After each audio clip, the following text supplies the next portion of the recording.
Welcome to the live stream on a Tuesday this time. No explanation for that really, other than that it's going to fit in a little bit better with my schedules this week.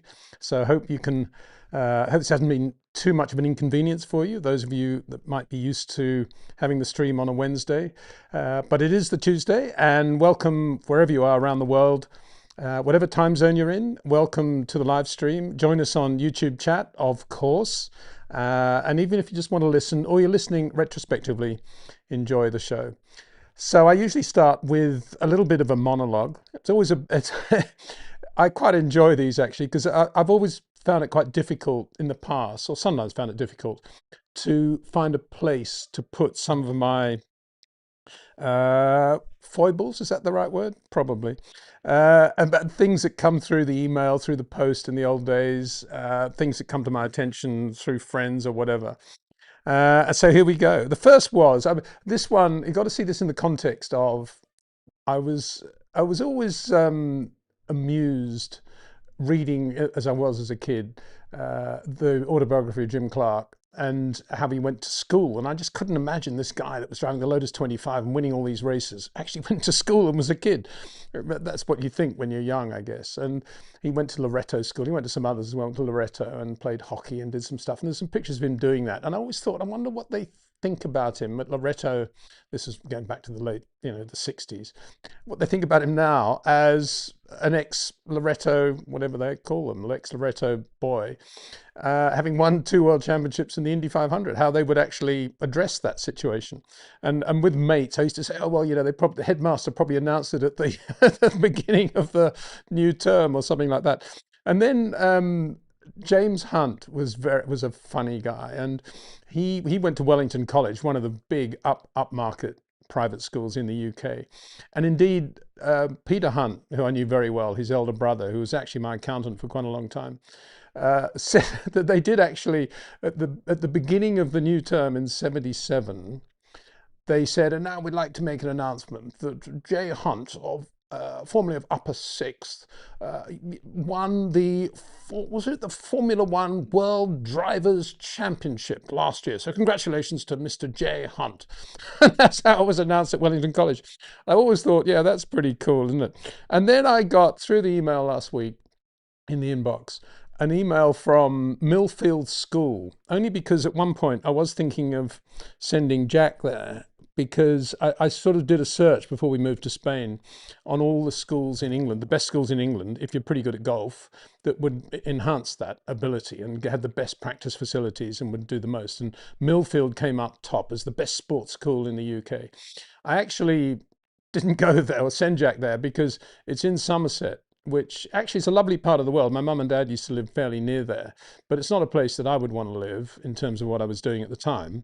And it's also unbelievably expensive, like 20 grand a year if you're going to send your child there as a boarder. Sorry, 20 grand a term, so 60 grand sterling a year, and I, and 75% of the pupils at Millfield are all boarders because the parents don't want to live there and the kids go there.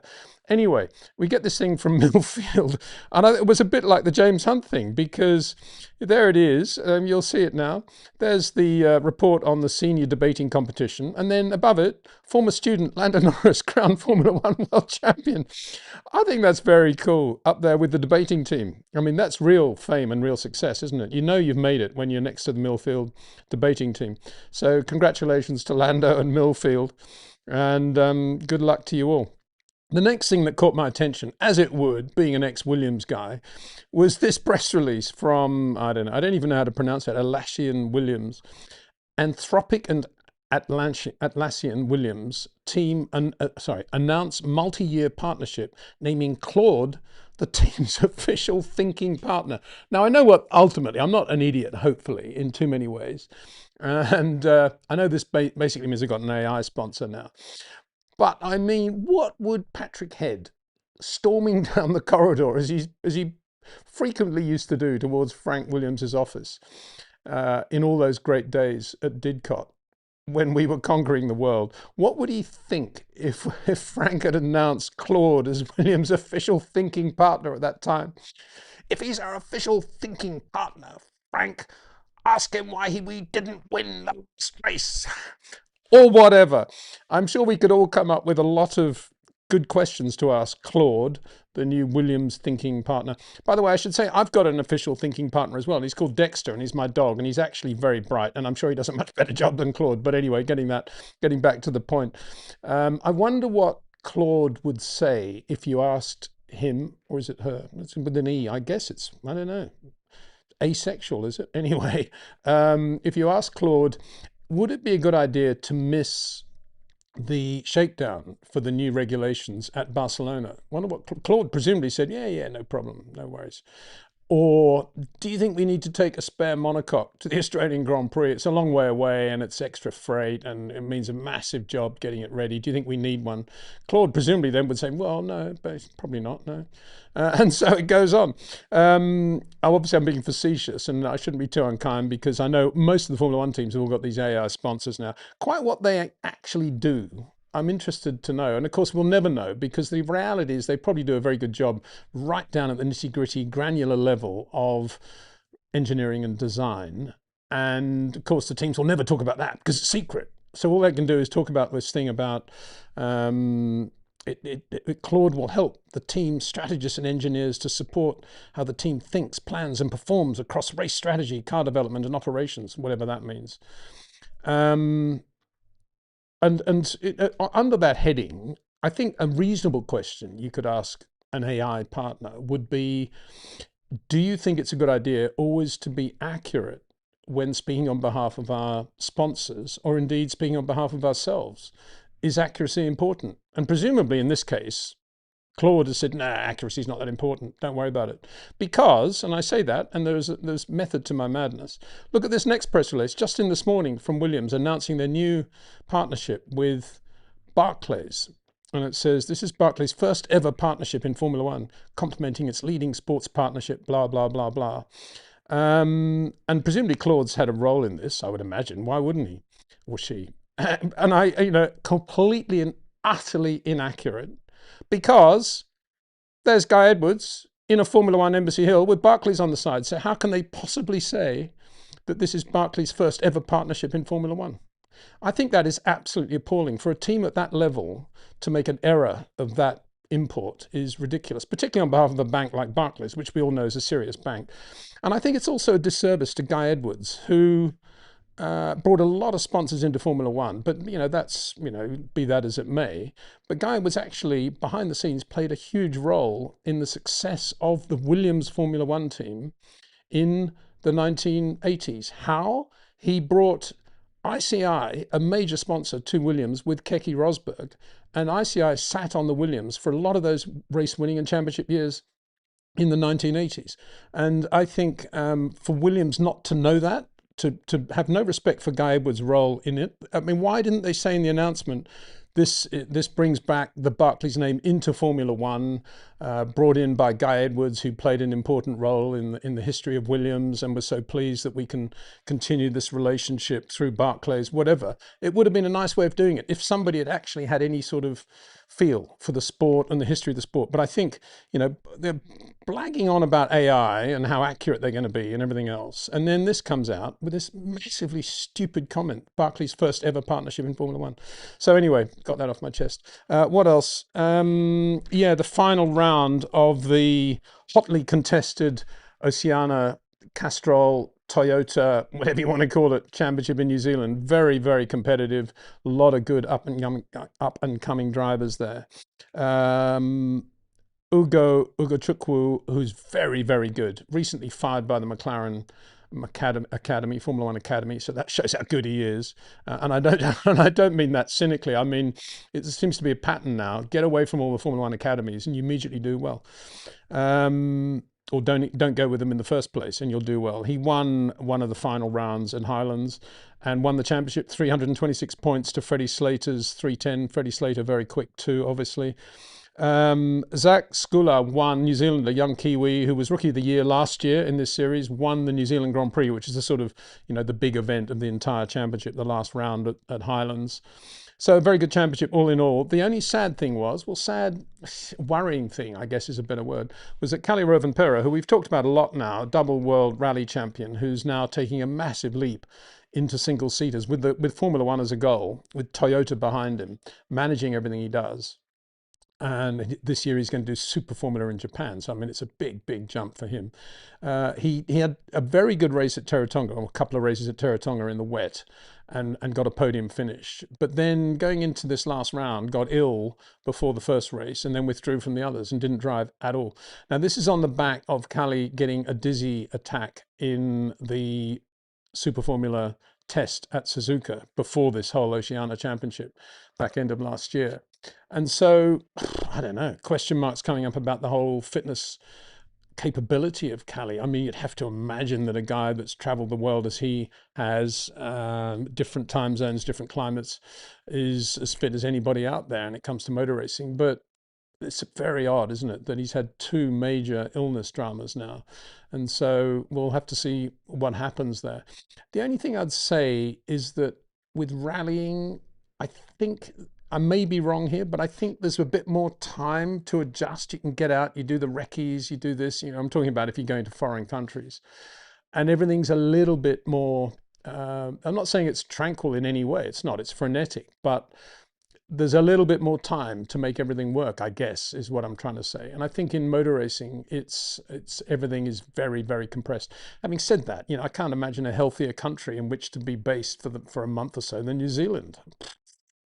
Great food, wonderful workout facilities. I mean, how it's just maybe he got flu or something in the rain and all that stuff in Tonga. Anyway, wish him all the best, because it's not a great way, obviously, to finish his series there, and very disappointing for him.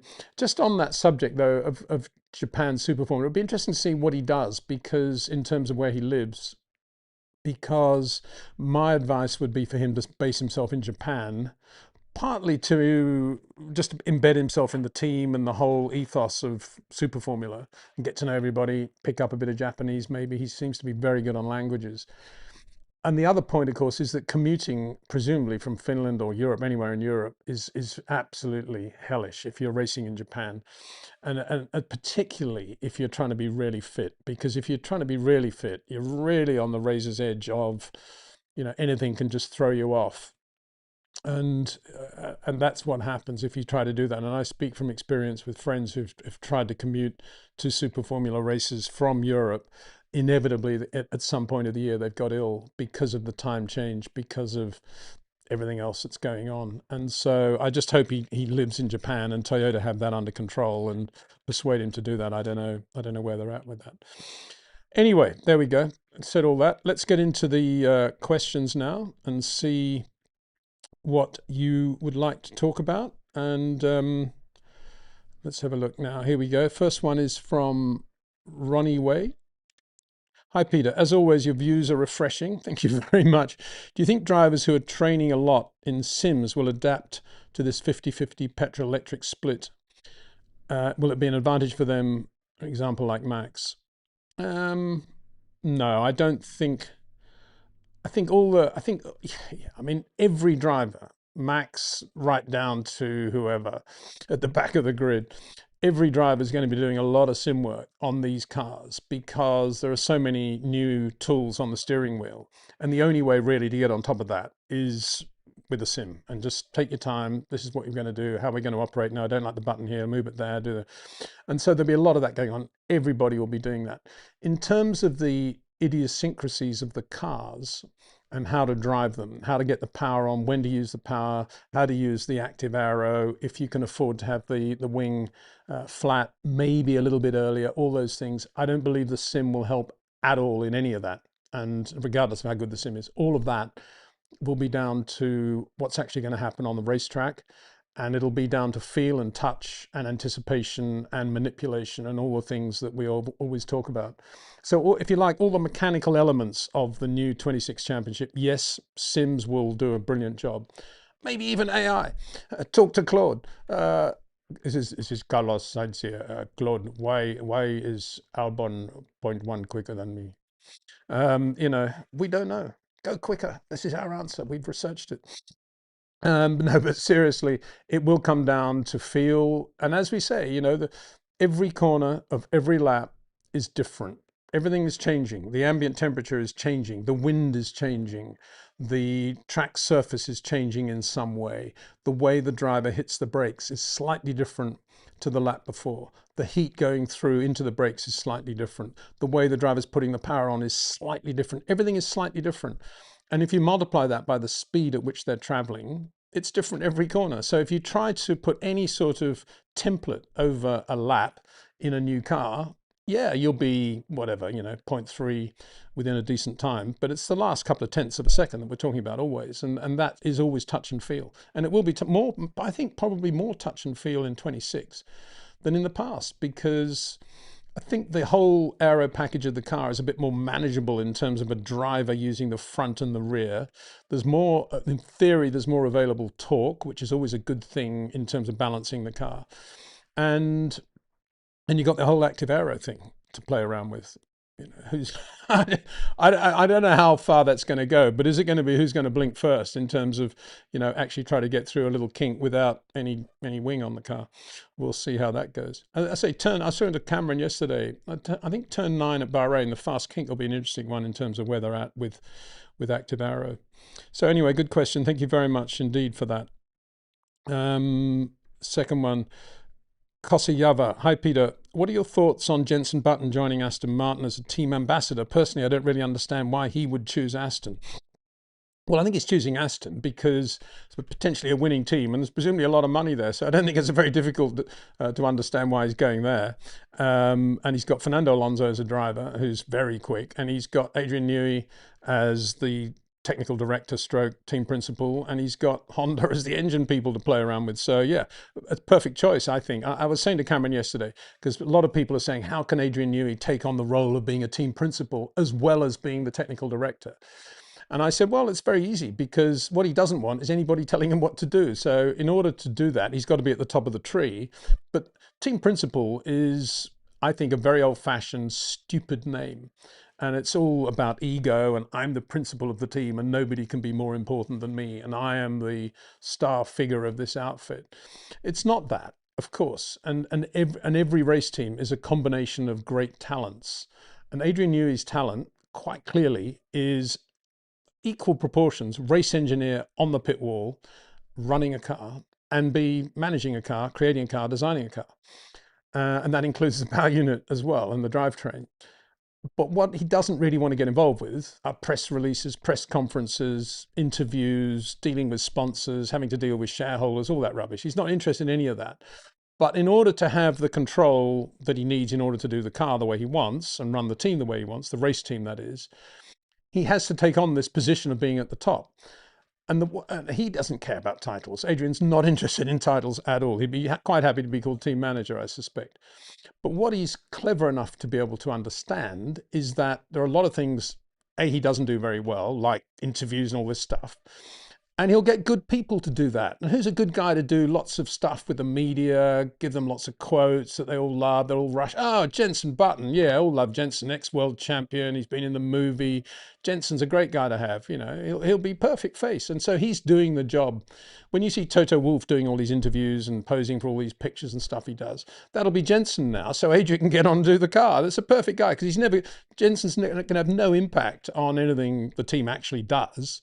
But he's a really good face for the team, to take all the weight away from Adrian on that side. So that's why they've done that. And I think he's a great guy for that. Damon's a bit more of a thinking man's world champion, and he's probably wouldn't have been the right guy. DC, I think, is probably too entrenched with Red Bull, probably to make the switch these days. Although you would imagine Adrian probably would have contacted him first, I would guess, because they've got so much history together. And then who else is there? Not too many others, I guess. So unless you get some outfielder, some movie star to come in and be the honorary chairman or whatever he wants to be. I mean, one thing's for sure, it's not going to be Lawrence Stroll. And so you've got to have a guy like Jenson. So I think it's a great choice. And there's no history. Well, there was no history of Jensen with Williams, apart from the fact that he drove for them and didn't do that well. He had a couple of good, decent races right at the end. But I mean, if you think about Jensen's Formula One career, you don't really think of Williams first, do you? You think of BAR and you think of a few other teams, but not that. Benetton, he was hopeless, wasn't he? But yeah, I think he's the right guy for Aston Martin, and I think, and that's just purely to get all the weight off Adrian, so he can focus on things that are really important. And I just understand that the other area where Adrian, I don't think, will want to spend too much time will be all the nitty gritty of the relationship between the FIA and Formula One and the team in particular, and possibly even the Liberty level as well. And I think Andy Cowell will be very good at that. He'll be very good at saying, these are all the options coming up with this decision, Adrian. What do you think we should do? And then Adrian will make the decision and make the call, obviously, in terms of some technical thing you're going to vote for or not vote for. But he's got very good people on the ground there at Aston Martin now to help him, facilitate him, to allow him to do what he does. So I think it's great. User QH9 to 4FY9B. I think that's a YouTube bolt on there. Hi, Peter. Do you think Pierre Gasly would give Max a run for his money if he was in the Red Bull today? Depends what you mean by run for his money. Over a championship? Beat it, really take him close to the championship? No, I don't. But I do think that if he was in the Red Bull today, he would win a few races. If assuming it's a race-winning car, say assuming Max wins, I don't know, whatever. Assuming it's a good car and Max wins 7 races, I think if Gasly was in the team, he would probably win 3 races in addition to that. I think he's still a bit spikier than Max in terms of his inputs. Very, very good. I'd put him up in the George Russell area, and he's calm, good brain, good racing brain. He's a racer as well, but I don't think he's Max in terms of his overall ability and his touch and feel. I think Max is still in a class above Pierre. Another question. Yeah, I think we've had this one before, haven't we? You often ask this, or people often ask about Vettel's Toro Rosso win. Why many underrate him compared to Lewis and Max? Was he good? Yeah, it was a great win. I mean, it was a great win, obviously, for Vettel. We shouldn't forget that it was, yeah, I mean, slightly odd conditions, and the car was very, very good. But equally, Vettel made the most of it, and I think the team at that point was very sharp as well under Franz Tost. It was very good, and Vettel had shown a lot of flair and a lot of great car control and competitive instinct and nature at a very young age. And you're saying if he'd retired what's the question? Why many underrate him compared to Lewis and Max? Would he be the GOAT if he retired at the end of 2018? Well, for me, his failings really showed up against Daniel Ricciardo in his last year at Red Bull. And if he is going to be considered to be one of the greatest of all time, up there with Max and Lewis, why was Daniel blowing him away that year? And he didn't look great in the Aston Martin. Ferrari, he was pretty good, but he didn't do as good a job as Michael in putting the whole Ferrari package together, in my opinion. Yeah, I mean, to me, he's always a V driver, and he doesn't have the soft curves of Max or Charles. Everything was quite linear with Vettel, and so long as the car allowed him to get away with that, which it did most of the time, even particularly in some of the Ferrari years, then he was really, really quick. But he didn't really adapt to anything when the car was less than good. If the back end particularly had gone away and lost downforce, he wasn't very good at the rotation point of the car. And so that's why, in my opinion, he isn't up there with Max and Lewis. But, Toro Rosso win was very good. But then, Pierre Gasly's win at Monza was really good. And Esteban Ocon's win at Hungary was very good. It's a question of where you rate these. But at the age he was and where that team was and the conditions, yeah, he was really, really good.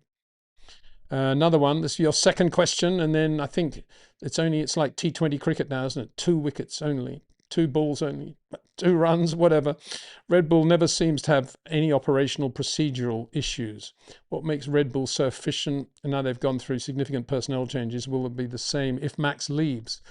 Well, I don't think and I think you're correct about Red Bull. I still think it is the best race team, race in italics in Formula One, despite the departure of Jonathan Wheatley, Christian Horner. You could add, if you like, Helmut Marko and a few others. Uh, but I think in general, they just have a feel that is an oldie worldy. It's just like a race team always was. If you think about, or if I think about Ken Tyrrell or Frank Williams at his peak, or McLaren, yeah, anything Ron Dennis when they were really going well. It's like a disciplined army of operation, a Swiss timepiece. Everything works perfectly, and Red Bull have always managed to achieve that. Great credit to people like Kenny Hankamer right from the beginning, number one chief mechanic. I think instilled a lot of that into the mechanics, and I think that ethos has continued even today. Jonathan Wheatley on top of that as well, and getting the best from all those guys. And Christian Horner, Christian Horner has to take some credit as well for how good that team was. And don't forget Arden as a couple of race teams in Formula 2 and Formula 3, Formula 2, GP2, GP3 were pretty good as well. Not at the Red Bull standard, but not bad at all. And so there's a lot of that. And I think there's just been that organic growth, and there hasn't been a lot of change, and there hasn't been a lot of key departure personnel at the wrong moments taking with them a whole bunch of people. That's one of the keys to a Formula One team.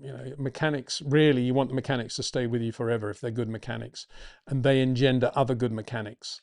And it's that organic growth that is so important in a team. And trying to start a new team and get this good guy and that good guy and put them all together is a completely different problem. It's not an insoluble problem, but it's a different problem. And Red Bull have done a good job of never allowing themselves, I think, to become too big or too grandiose. And you see that when you go to their facility in Milton Keynes. Everything is very, very compact in the sense that it's just bulging at the seams.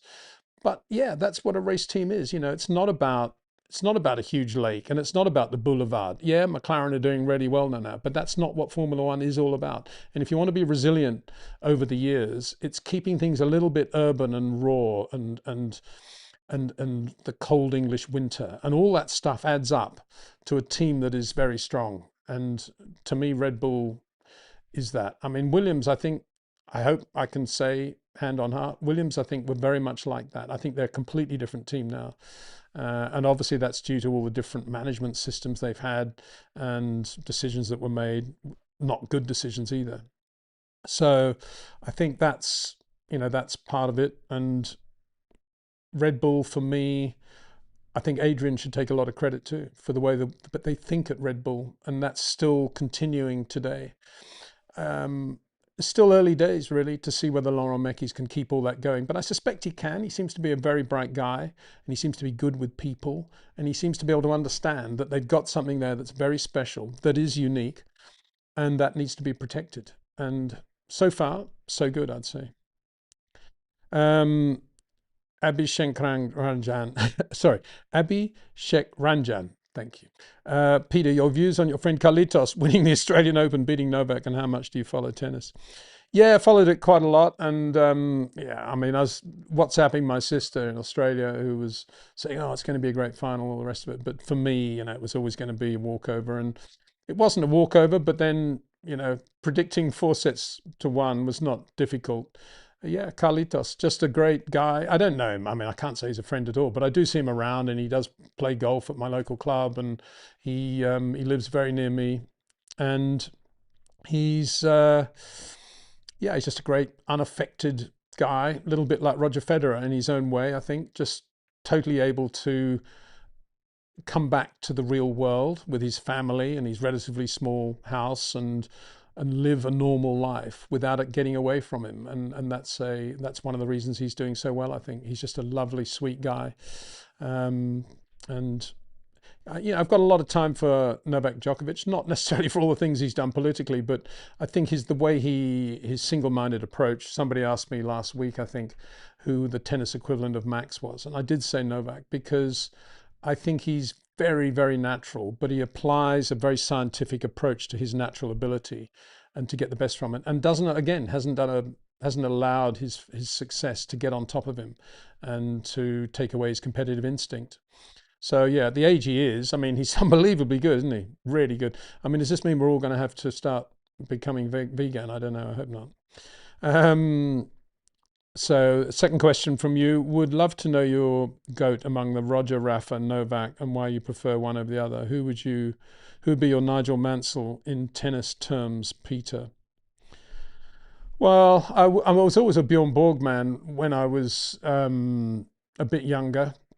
I just love Borg's single-minded approach as well, and his unique style and ability to take a match with somebody like McEnroe over 5 sets.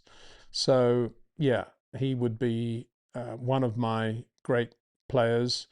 I was a big fan of Pete Sampras when he was playing. Always wanted him to win.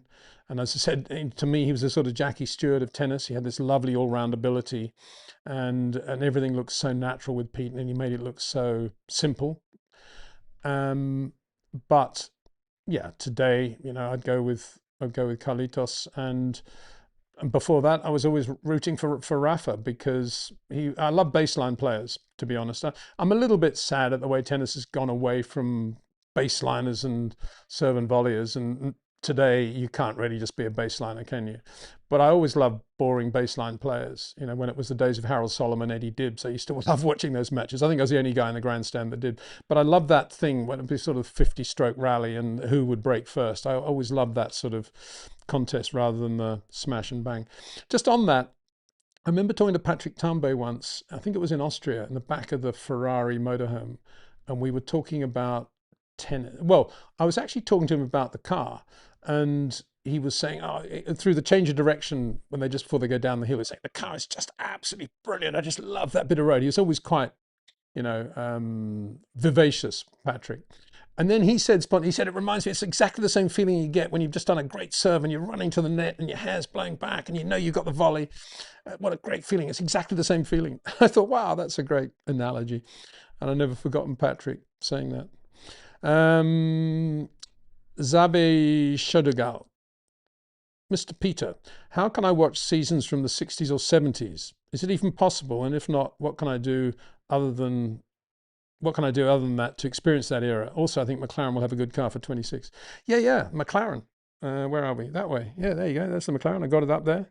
In the test, I think they'll have a very good year. Of course they will. They've got so many good building blocks, even though this is a new regulation. A lot of it, as we saw from that test, I think is carryover. So that's a good thing for them. How can you watch? Well, just to be clear, Formula One own the rights to all the footage in Formula One post about 1974. Now they bought the Marlborough archive relatively recently, a couple of years ago, which was John Tully's team. And that was all footage that was shot on behalf of Marlborough around the McLaren team, a little bit Ferrari as well, onboards and so forth. And that, I think that's from about 74 onwards, when it was Marlborough Team Texaco at McLaren. McLaren team didn't exist that year. The team was just called Marlborough Team Texaco. So, but before that, most of the footage is not owned by Formula One. But I know for a fact, because with a colleague of mine, Richard Wiseman, we've been doing a lot of research, that there is moving footage of every Grand Prix since the dawn of time, since the first race in 1905. So there is footage out there, but it's just owned by, different film companies, news agencies, privately, whatever. And it's all there. And it's astonishing to me that Formula One, unlike the Olympics, for example, who did make a point of going out to make sure they owned all the moving footage of every Olympic Games ever staged, haven't done that. And there's all that footage out there. So it is watchable, but there's a lot appearing on YouTube now, which, and some of it's colorized as well. If you actually go to YouTube, and you can dig deep in YouTube. If you go to the AP archive, for example, or Pathé, you put in whatever you want to put in, 1954 German Grand Prix, you will probably come up with something. from that race, and you'll get a feel for what it was like, and you'll see Hans Hermann there in the Streamliner and everybody else in the open wheel Mercedes. So yeah, it is all out there. Not all of it's on YouTube, obviously, and it can't be reproduced, of course, but it is all there, and one day everyone will have access to it. That's my dream.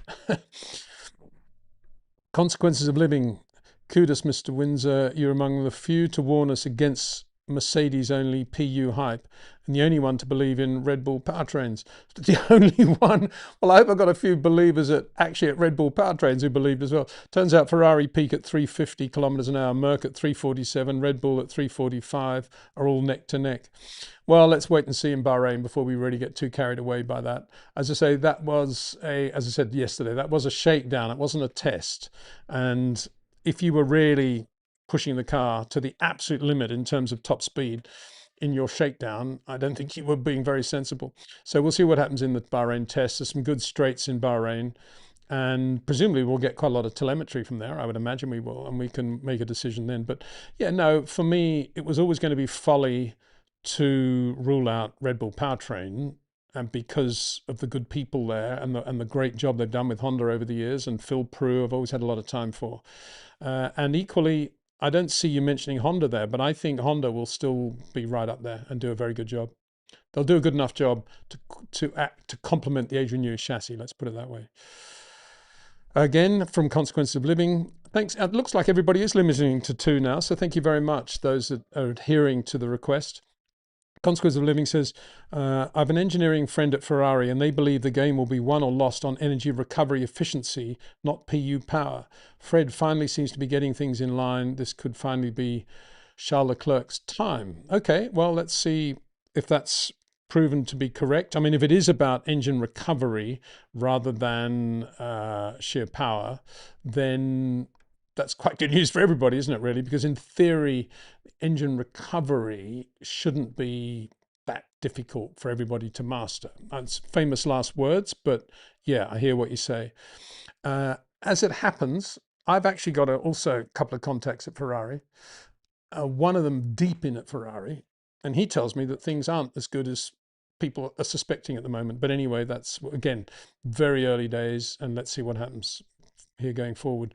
Raquel Mioni. Hi, Peter. Got into your channel recently and completely hooked. Oh, that's very kind. Thank you very much.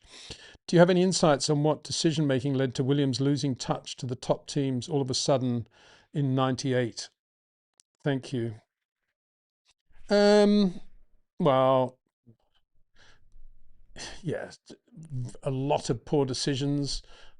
Frank sadly wasn't, you know, quite the same. I think Williams was a different sort of team then. It was engines changed, a lot changed, and for me, you know,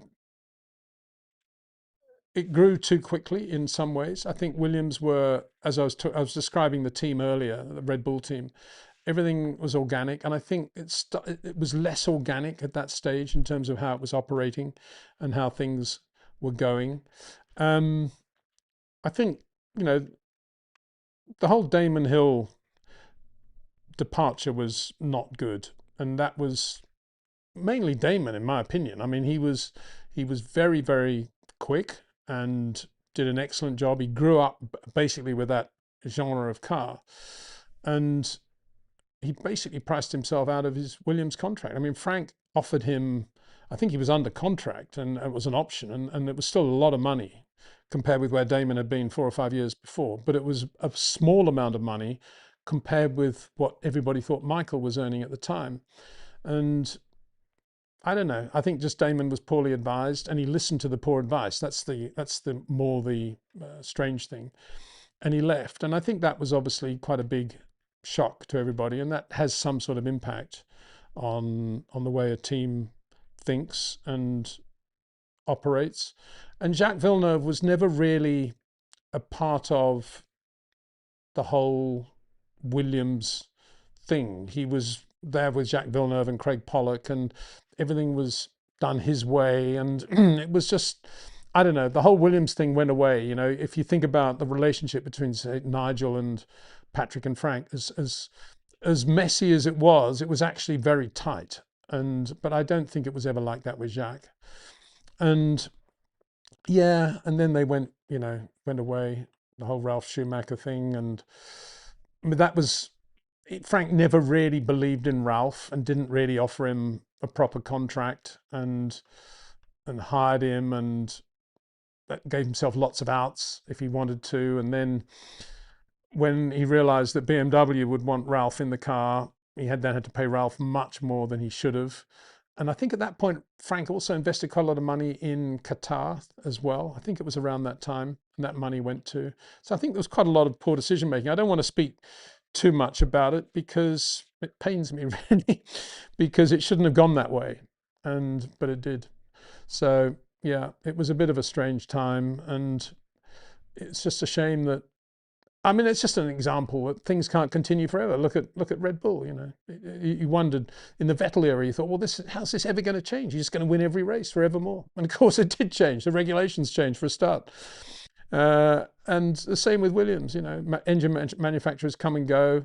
Supertech, Renault factory, different thing altogether. And then BMW, if you're going a bit further into that whole story, BMW quite early on wanted to buy Williams, and had they done so, they'd probably still be in the sport now with that Formula One team. But Frank just didn't want to sell, and I think that was a mistake. I think he'd done enough and achieved enough. That was the right moment for him to really sell and for it to be BMW owned. But it didn't happen, and I think it became difficult after that, didn't it? So it doesn't really answer the questions, I suppose, but I don't know. If I think about '98, it wasn't a great year, was it? It was the sort of Winfield thing, and Jacques was impossible to talk to, and Williams were a bit sort of, we're the world champion team, and everybody's too important. It was just a very different team to how it used to be. Sarosh Soman, hi there, very loyal viewer of our channel. Peter, how would you compare the approaches between Rory and Adrian in developing a car? Both of them were at their peak. Newey still is during the 90s and early 2000s. Bennett and Williams, Ferrari, McLaren. Yeah, I think Adrian would say Rory, very, very good aerodynamicist. And I'm sure Rory would say Adrian, very good aerodynamicist and overall designer. I mean, it's easy for me to say this, but in my mind, Rory was a more what's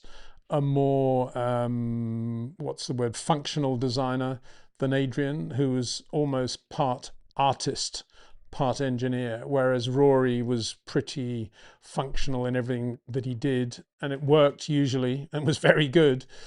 And I say that, and I'm almost shooting myself in the foot straight away, because if I think of the Tolman F2 car, it was a beautiful racing car, and that was a Rory Byrne car.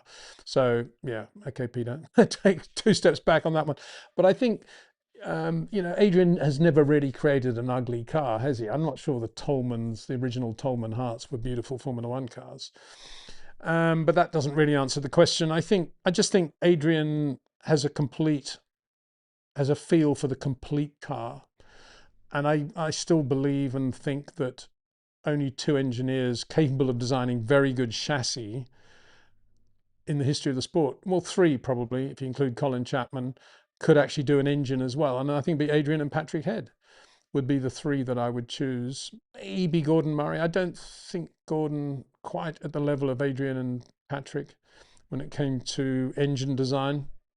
Maybe I'm wrong there, but certainly Adrian. That's why I've got so much confidence or faith, belief in the Aston Martin this year, because I think Adrian will have a lot of effect on what Honda are doing as well. And I don't think Rory was in that area either, compared with Adrian, or indeed even Patrick Head. But Rory, very good. I guess it comes down to detail as well. I think Adrian is much more of a detailed designer than Rory was. But if you look at an overall concept and imagination and general creativity, Rory, very, very good. Very good. Lovely guy too. Got so much time for Rory.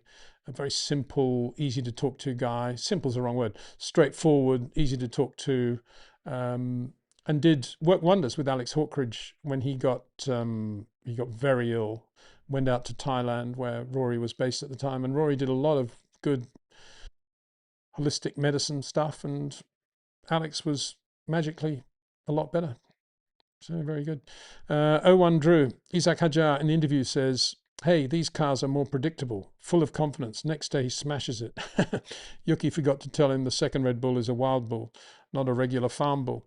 Yeah, well, yeah, he's young and he'll learn. I guess what he's saying there is that you've got a lot more steering with the throttle now, which is any race driver would love and does love.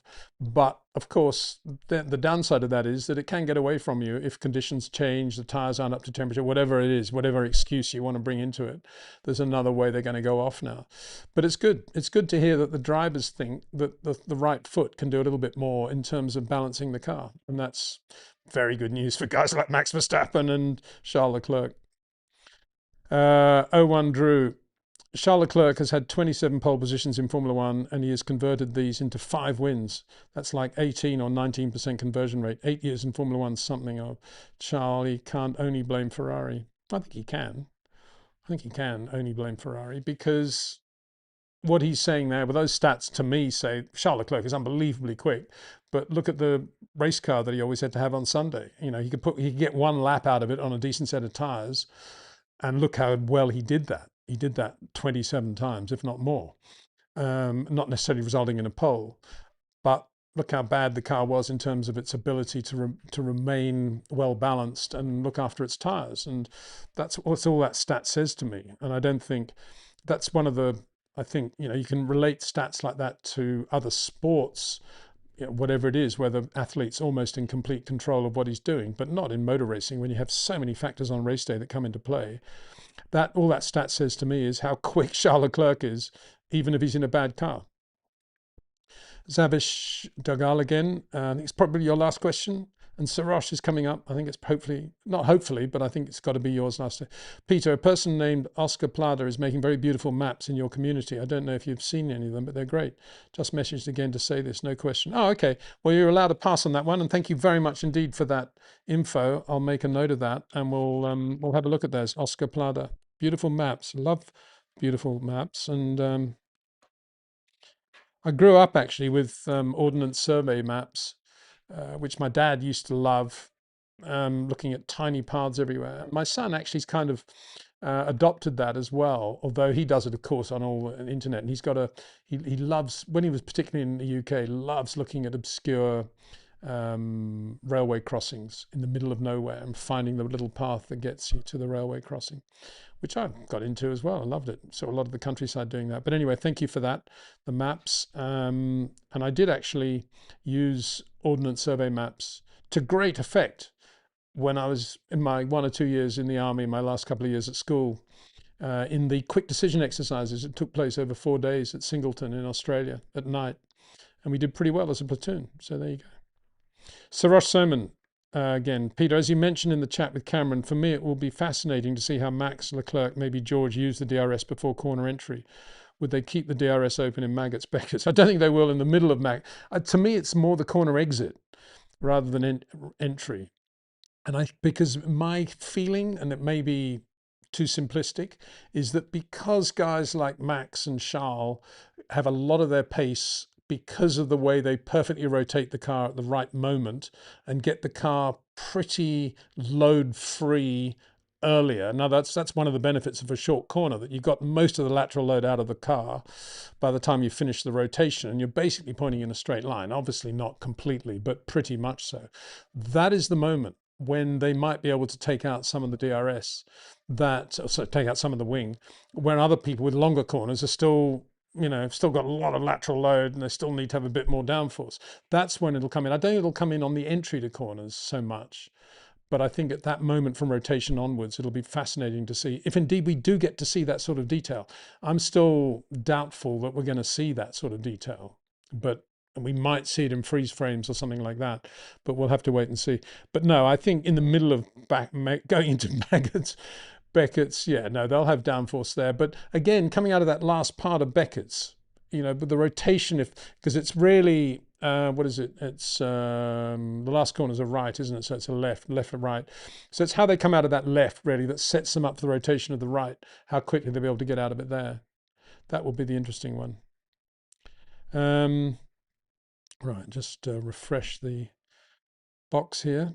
Just for those that technophobes who may or may not be interested, I've actually reloaded the entire plugin for this thing, and in theory that should cure the problems, but already it's frozen once, so it's not really working. But anyway, from Aaron.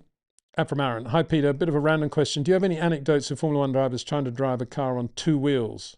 There's a YouTube video of Christian Horner trying it in an Aston Martin. Your billiard ball balancing analogy makes me think of balancing on two wheels, but do you think there is any overlap? Um, I don't actually recall a Formula One driver doing something spectacular on two wheels in a four-wheel car. I mean, Rob Slottermarker never made it to Formula One, but he was as good as it gets, as good as anybody you'll ever find on the Red Bull Media Hub at car acrobatics, and could drive a four-wheel touring car on two wheels, literally through S-bends, do all sorts of things. Rob, famous for, he was good mates with all the Formula One drivers. I don't think he ever raced a Formula One car. He, Dutch driver, obviously based at Zandvoort, and he famously once was over in the UK and woke up Jackie Stewart and Jim Clark outside their flat in Balfour Place, Mayfair, London, with donuts in whatever car he was in at the time. So that was probably the first ever donut. It was Rob Slottermarker doing stuff between the parked cars on a Sunday morning in Mayfair. Yeah, I mean, I've talked about the conversation I had with Kimi Räikkönen in Manicure one year when he was doing an Alpine Stars motocross event between practice sessions, and I was chatting to him, and he literally had both feet on the pegs and was just balancing the bike on the handlebars while he was chatting to me. And that this was, a good couple of minute conversation, no feet on the ground at all. That's my. Oh, and of course the other one is Jack Brabham. I wish I could find that picture now. John Judd gave me the pictures. Jack Brabham riding a bicycle cross-armed with perfect balance. Try that. And this is Jack Brabham, who we normally wouldn't associate with finesse and balance and acrobatics. But of course, one of the reasons Jack Brabham was so successful was because he was an unbelievably great athlete and racing driver. Forget the fact that he had designed 2/3 of the Cooper Climaxes with which he won the world championship, successive world championships, and then subsequently his own car with Ron Taranak. Forget all that, the engineer driver. This guy was a brilliant racing driver, athlete in his own mind, in his own right. So yeah, just try. Actually, probably don't try riding a bicycle cross arm. It's probably not very, very safe thing to do. But Jack Brabham's doing it and did it very well. That's impressive, I think. When I saw that, it blew my mind actually as to explain why he was able to win so many difficult races like the Nürburgring 66. People talk about Jackie Stewart in 68. They talk about, wet weather wins, Jackie Ickx at Rouen. We talk about Max Verstappen at Brazil. We should never forget Jack Brabham, Nürburgring 1966 in the rain, just disappeared from the opposition. Fabulous drive. John Surtees, Spa 66 as well. Nicola Losa. Hi there, Nicola. Hi, Peter. Thank you for sharing your expertise. What do you make of Ralf Schumacher as a driver? Funnily, we were talking about him earlier, weren't we? I think he's underrated due to his brother, but he was good enough to win races, a bit like Sainz these days. Yeah, I always rated Ralf, actually, because he was a short corner driver. He never really softened up in the way that Michael was beautifully soft and supple, but he definitely had that same ability as Michael. And it was really, I have to say, I was the guy that convinced Frank to take Ralf Schumacher on that basis. I said, look, Frank, he's got the best driver coach in the world. He's called his brother Michael, and he's quick anyway. This guy is good. And Frank he was very keen to run Montoya and then Alex Zanardi, and he did run Zanardi. But I said, no, Ralf is the way to go, definitely. And as I said before, the problem was then that Frank said, oh, okay, but he didn't sign him on a strong enough contract and left too many options for himself to get out if Ralf didn't prove to be any good. As a result of which, Ralf then took him to the cleaners when BMW joined the party. But he was good. I think Ralf I don't know whether it was the dynamics of the family or whether Ralph's success got away from him quite quickly, but I don't think he progressed as much as he could have, should have as a driver, because he definitely had the natural talent to be really, really quick. And as you say, on his day, he basically could handle Montoya, and that's not easy. He was very, very good. I There was one odd conversation I had with Ralph after he had a massive shunt in testing at Monza, and we were just chatting away, and I'd seen him wearing glasses a few times, spectacles, and said, we wearing? It tried to find the nicest way I could to wear it, and I said, were you wearing your glasses? He said, yeah. Of course I was wearing the glasses, yeah. I said, but you're not wearing them now, and it was the race. He said, no, I don't wear them for races. I wear them for testing and practice, which was a bit odd. But anyway, yeah, and I think I was a bit of a lone wolf in being a Ralph Schumacher fan. I remember lots of funny times with Joe Saywood in the media centre when everybody knew I was a Ralph fan, and whenever anything happened with Ralph, it always, all the meat pies were thrown at me. But then equally, when Ralph did do some things, they all sort of looked at me and thought, wonder how do we account for this win here? Right. Another one. It's like a cricket one from Afishenk Ranjan. Peter, views on Australia not picking Steve Smith. World Cup. Phil Steve Smith, just his presence and his great cricketing game awareness. Yeah, I mean, I'm looking up, why has Steve Smith not been selected? I couldn't believe it when they didn't select him for the T20. Although I'm beginning to think that given the way they're performing at the moment, they might well change their mind and bring him out there at the last minute. But I don't know whether Steve would. There's no explanation from Steve what he thinks about it all and whether he was absolutely totally available, or maybe they're just thinking, Cricket Australia are thinking, I don't really care about the T20, keep Steve for the upcoming one dayers and test matches, we don't want to overuse him. Maybe they're thinking that, I don't know. But speaking of all that, I see that my hero in life, Steve Waugh, is captaining. He's part owner of the new Dutch T20 team in a new European T20 championship, which isn't really a European one. It's based in Ireland or Scotland or something. And I think Holland are the only European country in it. But anyway, Steve Waugh, part owner of the Dutch T20 team. Max Verstappen, please advise. Let's get Max and Steve Waugh together. Wow, wouldn't that be a combination? Somebody needs to do that. Another one. It's going to have to be the last one because we're trying to have this 2-question limit. Avishankar Ranjan.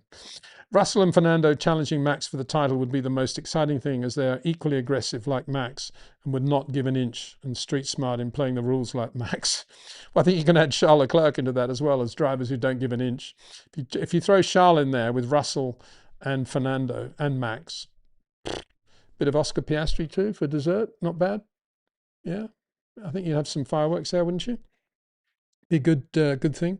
Let's see what happens. I mean, the driver that actually I think plays least by the rules is Charles Leclerc, to be honest. I think more than any other. The things he's done over the years, quite scary, really. Jez James, hi Peter, your most complete driver. Michael, Senna, Max, Nigel, Jimmy, Prost, Sterling, Fangio, your reason. Mine is Senna, but should have been Nigel for his overtaking, which makes him my favourite. Continued reason, the pinnacle of concentration, was only content when he was winning and had the mark of excellence in and out of the car, and he didn't change the colour of his crash helmet. So that's one question, is it, Jez? Okay, well, I don't know. I mean, Jimmy was my personal number one. I don't think he had any weak areas, really, at all. Not only, shouldn't even have the word really there. He didn't have any weak areas. He was unbelievably quick. He was in harmony technically with Colin Chapman in everything they were doing. Thus, the development was always on a steep angle at Lotus. He was incredibly versatile in every type of racing car, versatile in every track condition and weather condition, and very, very good in traffic, and was a nice guy. What more do you want? And was shy and humble. There you go. Nigel was the guy that I spent from 1998 through to 1993 with, virtually phoning twice a day, like a brother, really, and taking him from nowhere at the beginning of his Formula 3 career with nobody rating him through to winning the World Championship. And yeah, I'm in complete agreement with everything you say about Nigel. And no one will ever convince me that Ayrton Senna was better than Nigel overall, because I don't think there was much between them in terms of pace. And I think Nigel was very, very good in terms of his touch and sensitivity, short corners, the way he maximized the active ride car, and his sheer ability to place the car in the right part of the track in order to pull off the most audacious passing maneuvers. You know, pass Ayrton on the outside of Blanchimont is not easy, and he did it. That face-off, obviously in Barcelona '91, was pretty, pretty revealing, I think, of how good Nigel was.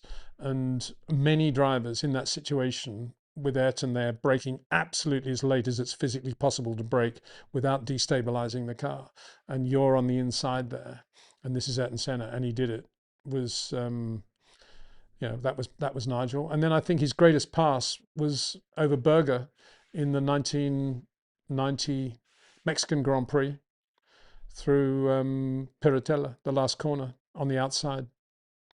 Just amazing. So, I mean, obviously we all have our own opinions and we all have our own vision of Formula One based on when we were born, what we grew up with and what we identify with. And I totally get people being into Ayrton Senna, as indeed I am and certainly was the Ayrton that I knew. But I never put him ahead of Nigel, never. And Nigel for me was a driver that John Thornburn, I've told this story before, rang me one day in the beginning of 1978 and said, I've just seen the best driver, British driver since Jim Clark. And I don't think he was wrong.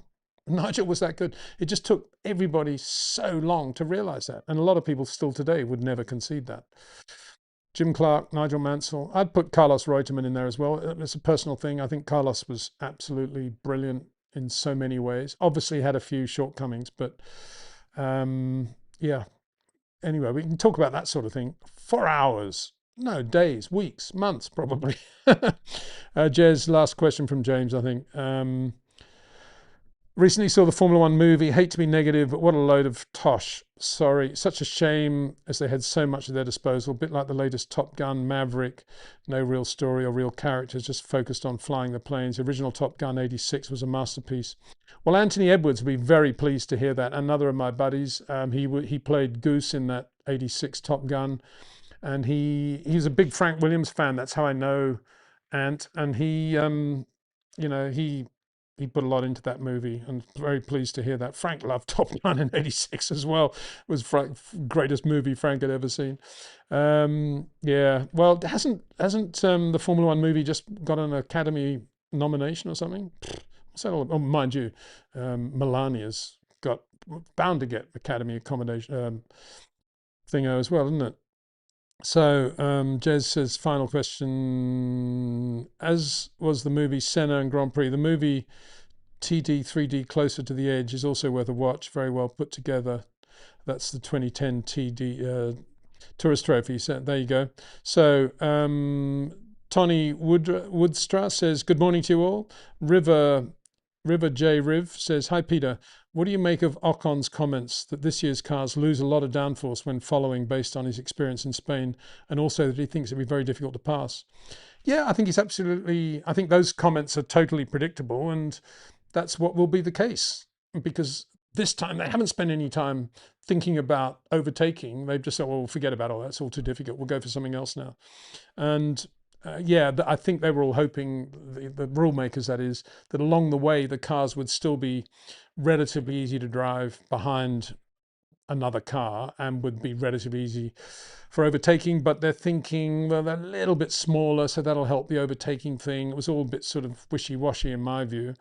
And of course, as Peter Wright, late lamented, much missed Peter Wright, aerodynamicist who invented with Colin Chapman sliding skirts over a ground effect car, as he so eloquently put it when I spoke to him about a year before he passed away. He said, if they want to make cars easy for overtaking and have no turbulence out the back, put sliding skirts back on, no problem at all.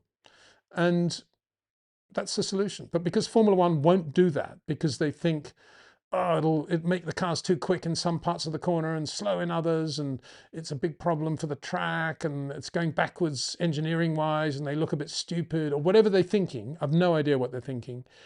They won't do it. So I'm kind of at the end of my tether when it comes to people or the teams or Formula One or drivers complaining that it's difficult to overtake, because there is a solution out there. It's a very, very simple, cheap solution. And whereas back in the day of sliding skirts, going back to the late 1970s, you had to have your fuel guy suddenly found himself having to put on Lexan skirts on the bottom of the side pods between every session, and it was a big drama and nobody liked it and it cost a lot of money. These days, you imagine it would be difficult to have sliding skirts on the bottom of one of the side pods? Of course it wouldn't. It'd be very, very easy, and it would be very cheap, relatively cheap, and so they won't do it. So there you go. I'm no sympathy for anyone who complains now about how difficult the cars are for overtaking, because if they really thought about it, they would do that. And also they would have active ride, to be honest, because it's very cheap to do active ride. Active ride was banned? Because it was considered to be too expensive and taking Formula One down the wrong path. Well, guess what? Active ride is here to stay. We see it on a lot of automotive technology now, and it's a very cheap thing for Formula One to adopt to solve a lot of other problems, and certainly make it a lot easier for the drivers in terms of their physiology. But they won't do that either. Backward step, whatever. It's got this thing about it. Can't do it. Sliding skirts, yeah. Crazy. In my opinion, it's staring them in the face, but they don't want to. And racing cars without sliding skirts will always create lots of turbulence, and they'll always be difficult to sit behind. Always. And that's why we had so much bouncing with the ground effect cars post 21, because we didn't have sliding skirts on the car. Zishan Asfar, I think you've exceeded your two, but we'll go for it. Last one. Peter, do you think we could finally see a Fernando v Max title battle this year? Yeah, I do. I don't think it'll be just those two, though. I think George will be there, and I think McLaren driver will be there, probably Oscar, but not necessarily Oscar. And so, yeah, throw all that together, maybe even a Charles in there somewhere. I think it'd be pretty close, actually. I think it will be. Rao 5160 Lewis going full Hollywood now. Is he the same kid in 26 Valencia? Good memory. Yeah, that's when I first saw him drive properly. But when I properly saw him drive, I mean, he'd been driving properly long before then. Yeah, I was thinking about that. I was talking about that to a mate, actually. He's doing some Hollywood thing now, isn't he? Kardashian. I was thinking the opposite. I thought Lewis might think, well, this is potentially my last year in Formula One. Let's say second last year, if things go reasonably well this year. I might as well give it 100%. And I've just refused to take up a 2-year lease on this apartment in Maranello, because it's a 2-bedroom apartment and it's a bit big. I need it to be a 1-bed apartment. And really, I just need a very, very small kitchen, because I'm going to be down in the Cavallino or a little coffee shop every day. But I like this 1-bed apartment because it does overlook the factory gates of the team, and that's where I'm going to base myself. And I'm going to get a little Fiat to drive around in, that I can do a bit of manual Fiat that I can, just when nobody's watching, I can take up into the mountains and start practicing my short corners and how to come out of the brake pedal pressure at the right rate, do all those things I need to do. I've got to do it with a manual transmission car like that. And I'm just going to go to the factory every day, even if they don't want me. I'm going to hang around with the mechanics. I'm going to hang around Fred's office. I'm going to go and annoy the engineers. I'm going to be there all day, every day. Go to the little gym around the corner, the public gym. Yeah, it'd be good to do that. And I'll go to all the cafes and places where the team like to eat, and just have a bit of pasta and a bit of this, bit of that. Nobody around me. Get rid of all the social media, just focus 100% on that. I'm going to buy an old record player, and I'm going to get some old vinyl discs of Italian opera and the sort of thing that Phil Hill and Peter Collins would have been listening to in the late 50s when they lived there, when Peter lived there particularly. I want to get into that whole Ferrari thing and just give it 100%. I just want to be a Ferrari driver, eat, sleep, drink Ferrari. and be Lewis Hamilton, 100% racing driver, just hanging out with the guys and keeping life as simple as possible. That's what I thought he would be doing, but I don't think he is. Paul M. I5E. Do you think Liam Lawson has much upside? Poor guy. Is there time to change his driving style, or are most drivers set in their ways by a certain stage of their careers? Well, I think it is the latter. I do think with I think with Lindblad alongside him, he'll feel a little bit of seniority in that team and a bit of responsibility, and I think that'll have some sort of effect on his driving. And I think a little bit like Carlos Sainz in 24, mid 24, he will start to find a sweet spot around which he can operate with these long corners and with these relatively spiky inputs that just sort of keep him away from the walls a bit more. And he's not bad in races now. He's pretty good. He can get into a consistent rhythm. So I think he'll build on that. In answer to your question, will he use his undoubted natural talent to start refining the way he goes into corners with the brake pedal pressure, with an earlier turn in, and try to massage the understeer without complaining to the engineers about it? No, I don't think he will, because he's driven like this all his life and he's shown no sign of wanting to change. And so I don't think it'll happen. And that's that. And I don't think there's anybody at either team, Red Bull or VCarb, who will put him on the straight and narrow in that sense. And they'll just let him get on with it. And they'll end up with a guy who's wants a car that can go in pretty late, get on the power soon, have a bit of car control, use the throttle, long corner, and get on the power. Lots of balance from rotation point to exit, great oversteer control, very nice finesse on that area, a little specific area, the oversteer, power oversteer. But he'll be using the tyres more than he should, and he'll be prone to errors under braking because he's still braking in a straight line as late as he possibly can, trying to get the power on as soon as he can, and he'll touch the odd curve on the left, on the outside going into a right-hander, and all those things will still be there. Whereas Max, by definition, keeps away from all that because he doesn't want to be anywhere near that curve on the entry to the corner. He wants to be, he's only looking at the rotation point. So, yeah, I think that's about where it is. And it's a shame because I think he's got a massive talent and he's got, would I say, Sebastian Vettel-like car control, definitely, but he doesn't refine it. But yeah, I don't know. His heart's in the right place, I think, and he'll be a better driver for having Arvid alongside him in VCarb. Daniel Brodsky. Hi, Peter. Thank you for your good tier insights. Thank you. Have you asked somebody why they don't weigh cars without wheels to eliminate the marbles factor? I haven't actually, no. It's a stupid thing. I don't know why. I think when I wrote it down last week, I couldn't read my own handwriting afterwards. I couldn't remember what it was all about, but thank you very much indeed for that.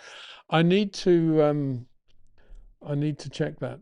Let me think about that one as I'm sitting here now. Is it not possible that they can artificially weigh up the wheels or something? I don't know. Let's just check it. They want to check they're using the right air in the tires, but they probably do all that before the race, don't they? Anyway, let me check.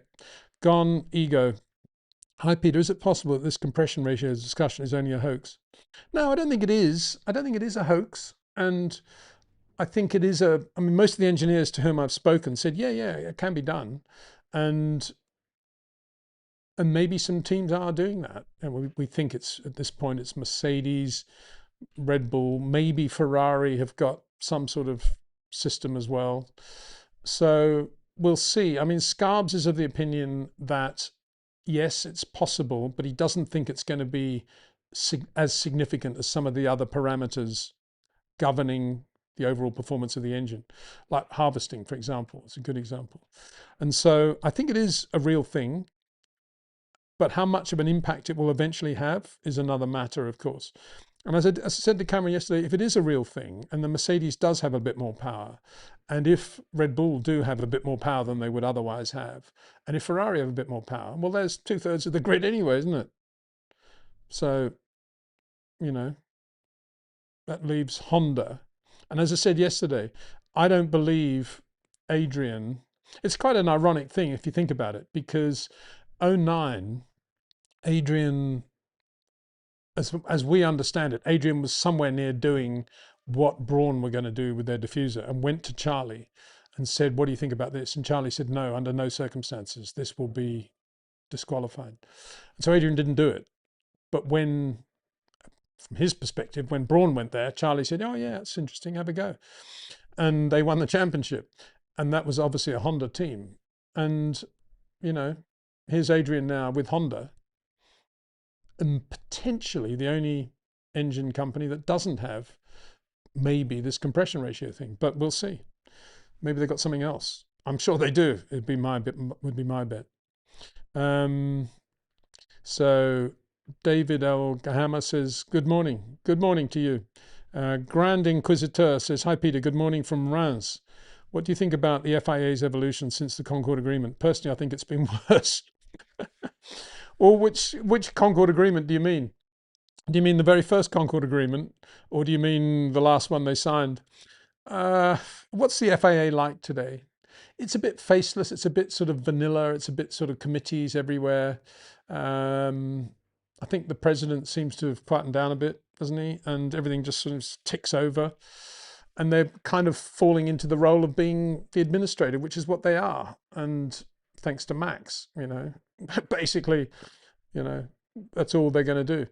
And I don't know. I mean, for me, Formula One I think it'd be a great sport, probably a better sport, to be honest, if it was owned by the teams with the FIA administering it. But because we have Liberty there, and there's this constant interface between the FIA and Liberty as to what is good for the sport, and sometimes the FIA say Andretti can't have a Formula One team, and then Liberty say we want them, or vice versa. And it becomes a mess. We really need one body running the sport, I think, and not this constant sort of toing and froing.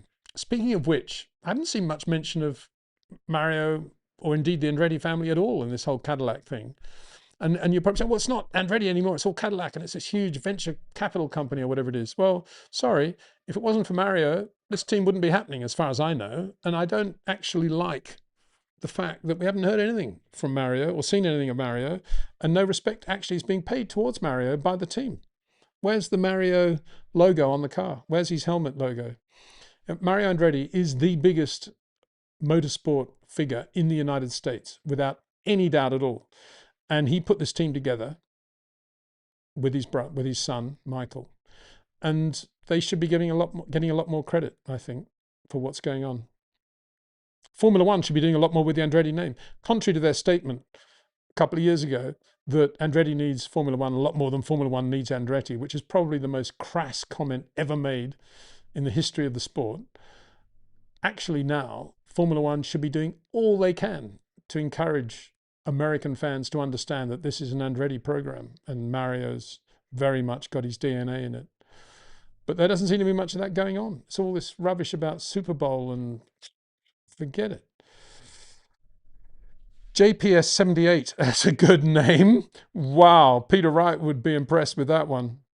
Hi Peter, do you think the complexity of driving these cars could increase the chance of Jack Doohan type Suzuka crash? Yeah, I do. I've said that at the time. I've said that many times. I think, it's one thing for Red Bull and Max. It's one thing for Red Bull to know what Max is capable of, and for Red Bull to analyze exactly what the car is going to be doing if they lower the wings a little bit sooner on the exit of a corner. And it's another thing for that to happen in a lesser team down the grid, and a driver doesn't really know how to drive. And that's potentially, I'm not saying that happened in Jack Doohan's case. I think he was given poor advice. The engineers had just switched around. They'd run that third driver for no reason in the first session apart from getting money. The whole thing was ridiculous, and Jack was a victim of that, and it's not his fault at all. But what we saw could happen again, and I think it's worrying, particularly if it's an oversteery, wide turn-in, late braking driver. And I'm not sure many of the teams know what sort of driver they've got. I'd be shocked if Tim Goss at VCARB knows exactly the difference in style between Liam Lawson and, I don't know, Esteban Ocon. Would he know? Has he watched them enough to know exactly how differently those two guys are? I'm just picking two names out of the, his driver and then just picking any other driver. I think every engineer and every responsible team person at an engineering level or management level should know exactly the style of every driver on the grid and what they're capable of before we go into this whole active DRS thing. But I bet they don't. And I bet they haven't done any research. Oh, sorry, we've got Claude. We can ask Claude. We can ask Claude about the difference in style between Esteban Ocon and Isaac Hadjar. Claude, what is the difference in style between Esteban Ocon and Isaac Hadjar? Uh, Reference shows that, I better put on a sort of neutral accent. Reference shows that Isaac Hadjar has been very successful in the lower formulae from Formula 3 to Formula 2. Esteban Ocon has won a Grand Prix in a Formula 1 car, but did not have as successful a period of racing experience on the build-up to that. Today, Isaac Hadjar drives for the Red Bull team and Esteban Ocon drives for the Alpine Formula One team. The Alpine team is not considered to be as competitive as the Red Bull team. Thank you. That's what you would get. And that's basically the way their brains work anyway, even talking humans. They don't actually know the difference. And that's why I think potentially it is quite dangerous. And on the back of that, Siggy says, it's a good name, Siggy, should rename the team Claude Racing. I mean, what is this all about? Claude Greengrass. Was that Heartbeat? Great show, Claude. I mean, I shouldn't be too over the top about it because my wife is called Claudia. But in French, I think a female is called Claude. Is she not Claude? Claude. Yeah, I think so. So what is the Claude thing about? Frank, this is Patrick. What is this Claude thinking partner? What is this all about? What? Get a life, Frank. Click. Or Frank being told by some AI company that wants to give him money, saying that he has to put out a press release saying he's going to have a thinking partner called Claude. I mean, what would Frank have said? I think for the first time in his life, he probably would have said, sorry, what's your bank account number? Let me return all this money. I don't want this. This is complete rubbish. Abhishek Ranjan again, but it looks like a longish, interesting question. I haven't read it. Peter, how you feel would be with Max Hadjar, and will Hadjar be able to compete or challenge Max? Hadjar being a die-hard Lewis fan, how the dynamic will be between him and Helmut Marko. Absolutely hates Lewis. Is Hadjar a die-hard Lewis fan? I bet somebody said to him, what do you think about Lewis Hamilton? And I bet he thought, well, I bet he's 7 times world champion. I'm a massive fan. Of course I am. But, Isaac Hadjar, more than most young drivers, strikes me as a guy who's absolutely his own man and isn't actually going to model his career or his driving or anything on anyone. He's Isaac Hadjar. He's a free spirit, good bloke, and very, very fast racing driver with I think he's got all the ingredients to be right up there with Max over a period of time, 4 or 5 years maybe, but he's definitely got all the ingredients and he just needs to settle down and put them all together. And I don't think, I mean, I'm sure Hadjar is a fan of Lewis in the same way that you and I are Lewis fans, but he isn't thinking, oh, I love Lewis and Max is hopeless or whatever. He's thinking, whoa, I'm alongside Max Verstappen. What am I going to learn from this guy? And he's right. He will learn a lot from Max. He'll learn a lot from Max about how to manage a weekend, how not to get too emotional when things aren't going well, how to work with your engineer and your mechanics, how to set up the car around the way that you drive and not have to worry about Liam Lawson in the other car wanting to do in another direction. All the things, how to work with the power people, the power unit people, all the things that Max does so well, Isaac will do. He'll probably end up racing around the Nürburgring, I should think. Surely there's a risk for an Ericsson Monza crash with active error. Yeah, well, I did a video about it all saying exactly that Ericsson shunt with the DRS jammed open and obviously the Jack Doohan one. And yeah, it's a worry. It's a big worry. Ron Smith, morning, Peter. To what extent do you think that development is different today to when Haas joined or the Force India days? Is it more or less still possible? Do we have teams with less now? I mean, at the end of the day, racing cars still understeer and oversteer and have poor traction and blow up. So nothing's changed since 1920. But Obviously, certain things are much easier. Other things like circumnavigating the rules, interpreting the rules correctly, or coming up with something very creative within an incredibly large rule book are much more difficult than they ever were. And being creative is much more difficult to be creative today. But you have a lot of things where you can just press button A, press button B, or indeed ask Claude, which make life relatively simple and straightforward. So, I mean, what you're really asking is life under the Max Burney era and life today. And I would say life today is much easier because it's more organized. Everything's pretty clear. You know roughly what's going to happen. You pay your money, you get this.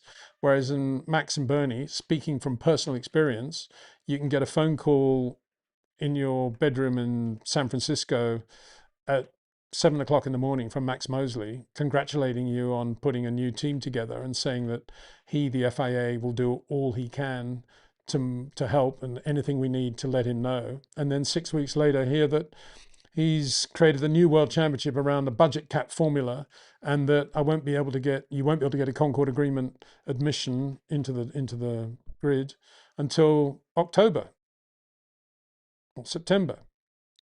So that's how difficult it was trying to work with Max and Bernie. It was impossible. I mean, they were just, doing deals left, right, and center, whatever took their fancy at any given moment.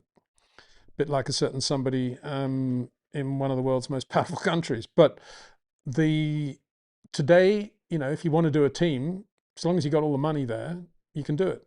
I suppose the difficult thing today, well, no more difficult than when we were doing it. I mean, the reason I was in San Francisco is we were doing a series of road shows in Silicon Valley, getting a lot of support from that part of the world for an American Formula One team. And we got it. But we couldn't do anything with it because Max suddenly said we couldn't sign into the Concord Agreement because Bernie and Max wanted to do this new thing around Cosworth engines, all this rubbish. And so that would never happen today. But equally, you'd have to go to Wall Street and get a lot more money. But is that more difficult than actually going out and selling it? I mean, when I sold USF1 to YouTube, basically it was a roadshow and just presenting Formula One, what it was and how it worked. But we can never do anything with it. So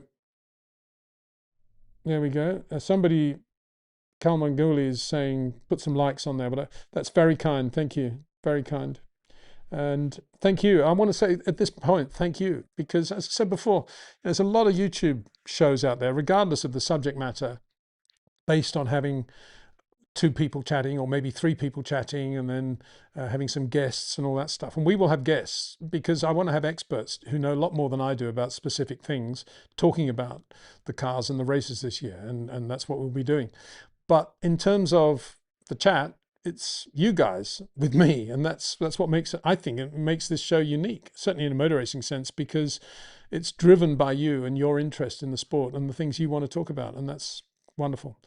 Prost the GOAT. Okay, sorry, I put that up. Peter, I've just seen Nikolov Soloff driving. He's just Fernando Jr. He celebrates like Fernando, drives like him, and he's managed by Fernando too. For me, he's a favourite for the Formula 2 title this year. Well, thanks for that. I'm sure everyone will take notice of that. I will as well.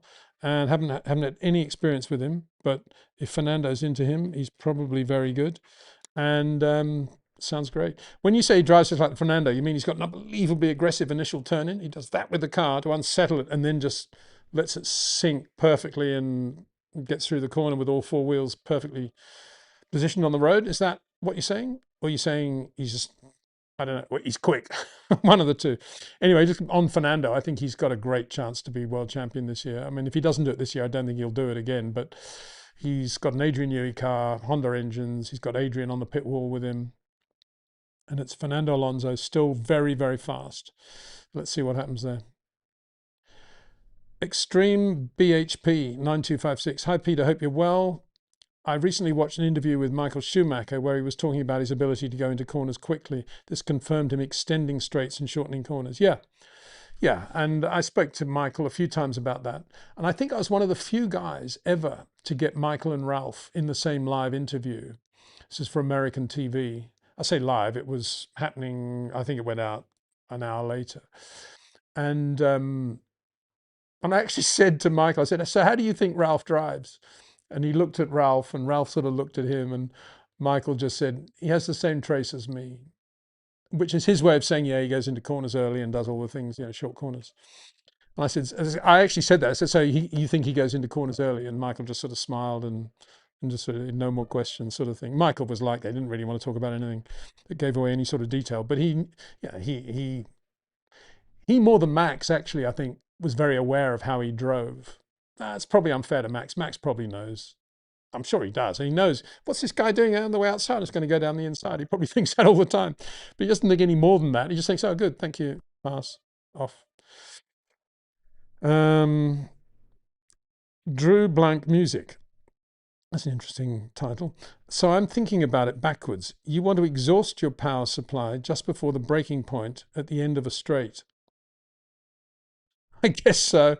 We're going to have to get Mark Slade in on this. I'm going to say to Mark, I'm going to send him an email soon saying, Mark, I want to get you in the show back end of the second Bahrain test, by which time you've got no excuse. You've had a look at everything, what everybody's doing.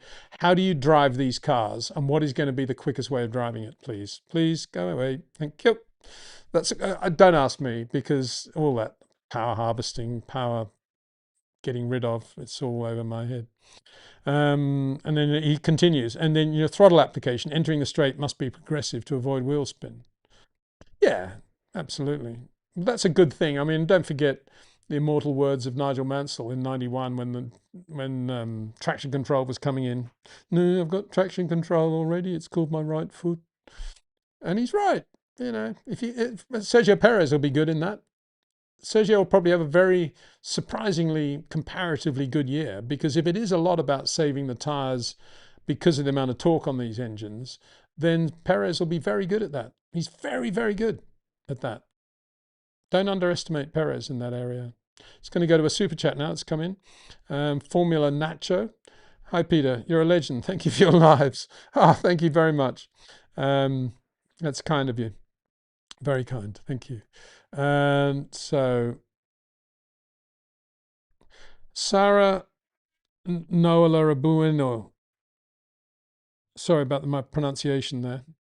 What does Piastri need to do, in your opinion, to win the 26 Drivers' Championship? Oh, not listen to any talk about how Lando might be the favored driver, but enjoy being in a great racing team as it is right now. Enjoy having a great race car at your disposal, as the McLaren for sure will be.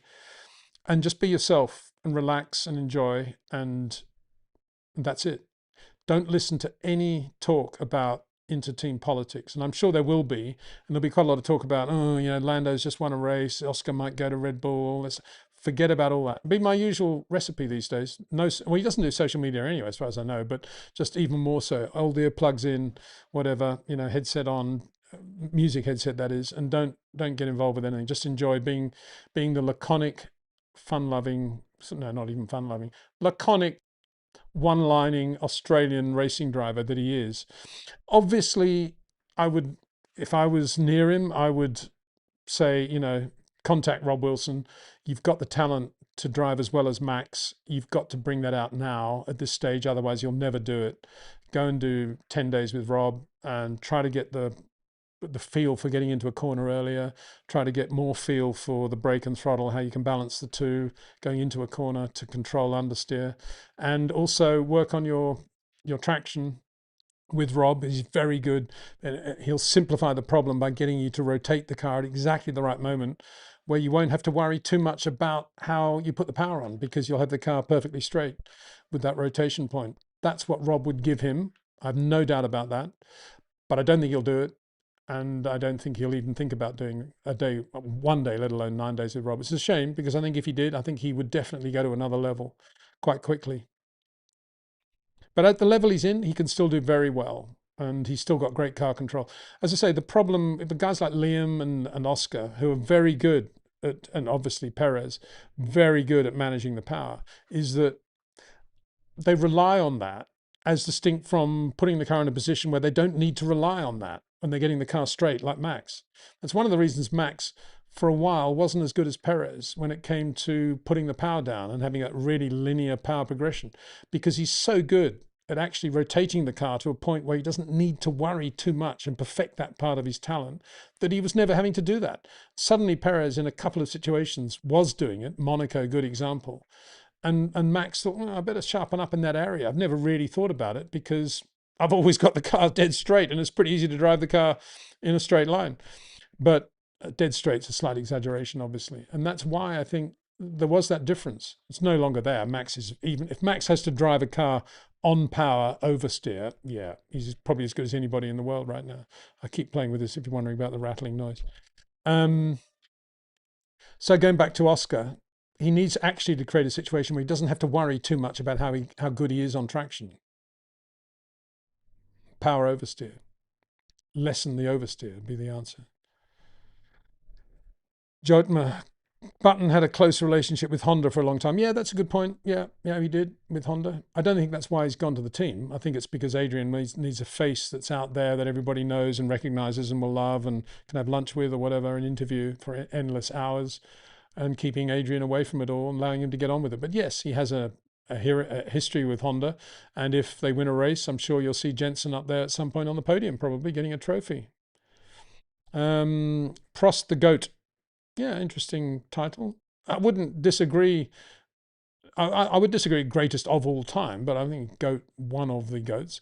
Peter, your opinion on John Watson, and it's unfair. He sometimes ruined his career by being in toxic relationships with Barbara Peterson. Oh no, I don't think his relationship with Barbara was toxic, and I don't think it affected him in his driving or his career at all. I think it was a wonderful friendship that was great for Barbara at that time and great for John. I don't think it affected his career or his driving at all. And very, very sad, obviously, what happened with Barbara. I was actually at Frank Williams's house that night, and we were all settling down to dinner.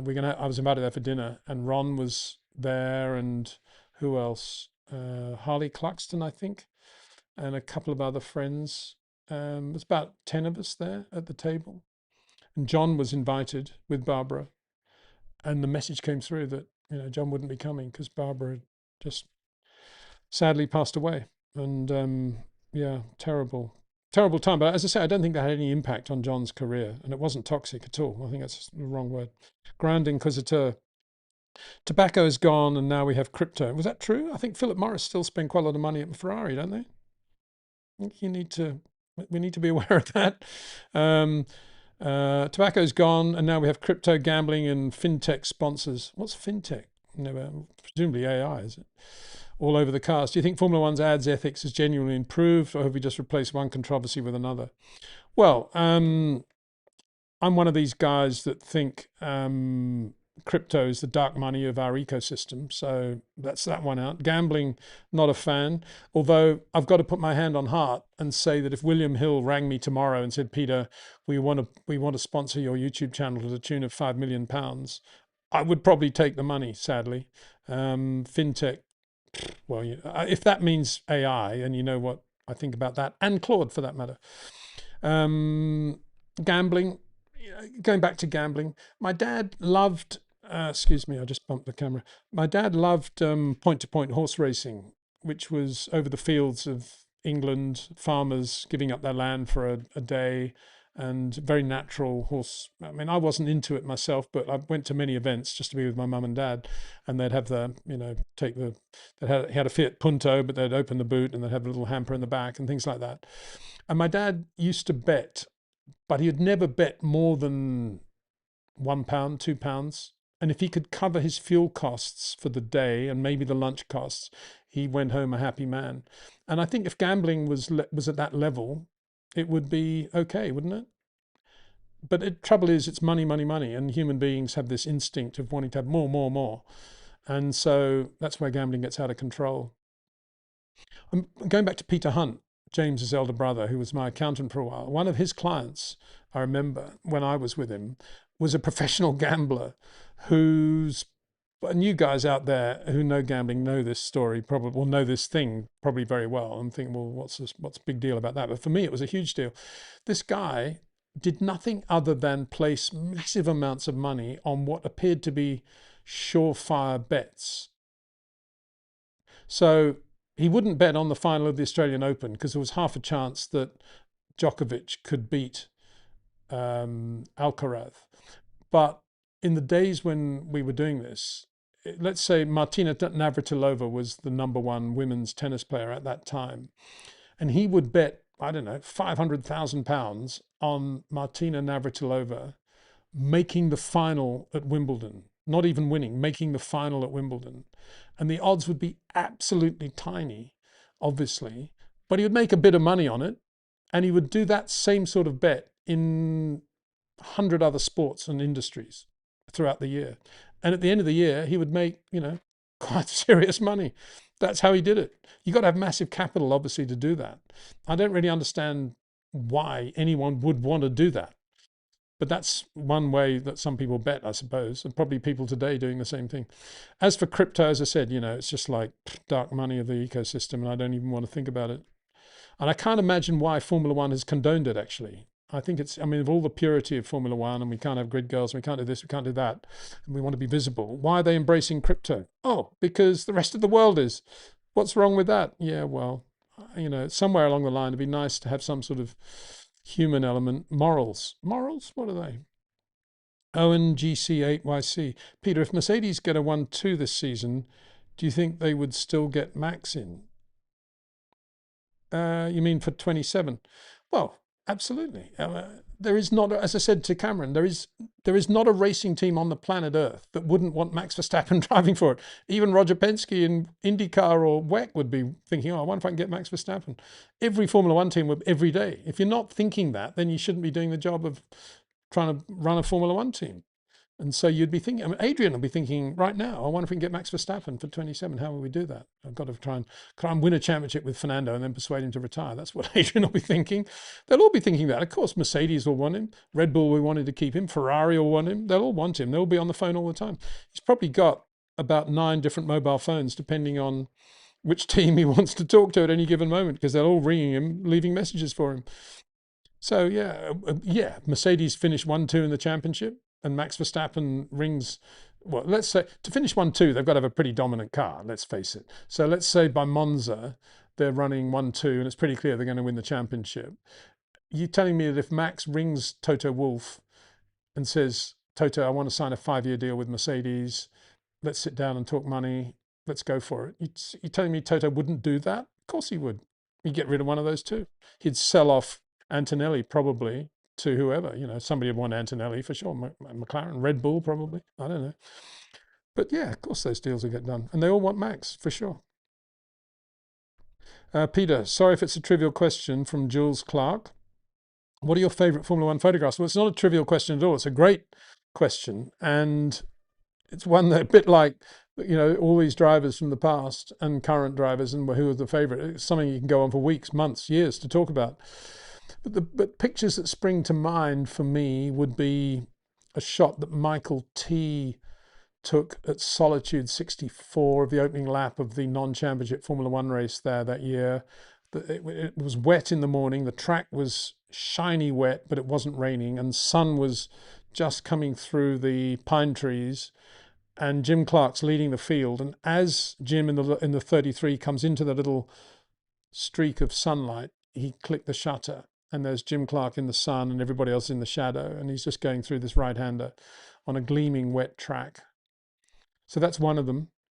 Another would be Peter Byrne, a shot he took on the inside of the entry to Casino Square, Massenet. He's standing on the left, where you don't actually get a lot of photographs. I don't even know if photographers can stand there today. At the top of the hill, they're coming in, it's a left-hander. And it's a shot he took of Joe Siffert in 69 actually, because it's the low wing 49. And he's coming in to Massenet, and he's got the left front wheel off the ground. He's on about that much opposite lock.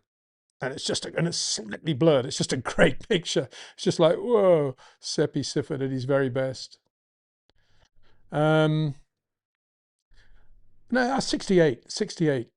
Before they put the high wing on the Rob Walker car. Okay, it was that year. All today's photographers there's still opportunities to be very creative, which they will all admit to if you talk to them, but there's so many areas now where they cannot go.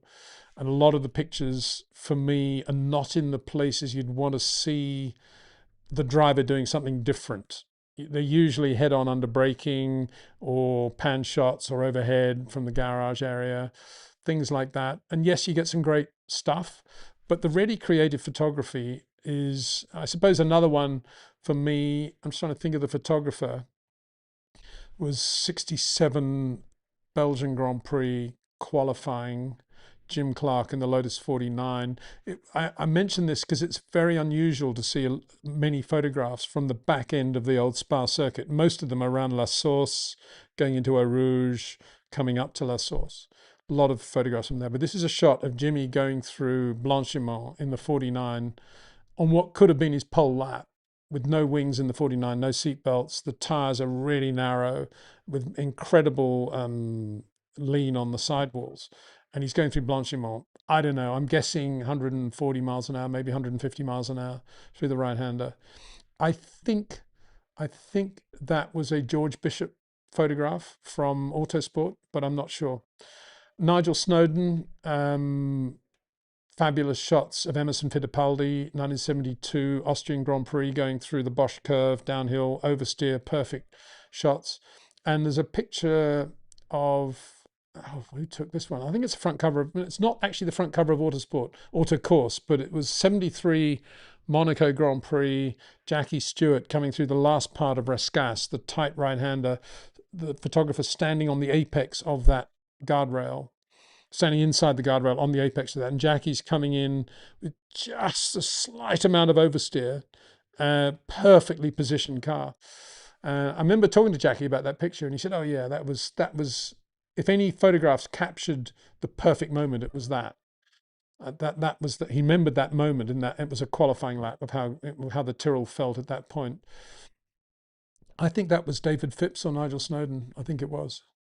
So I don't know, so many pictures. Look, you can't see it now because we're in a different studio, but I've got so many books in my study.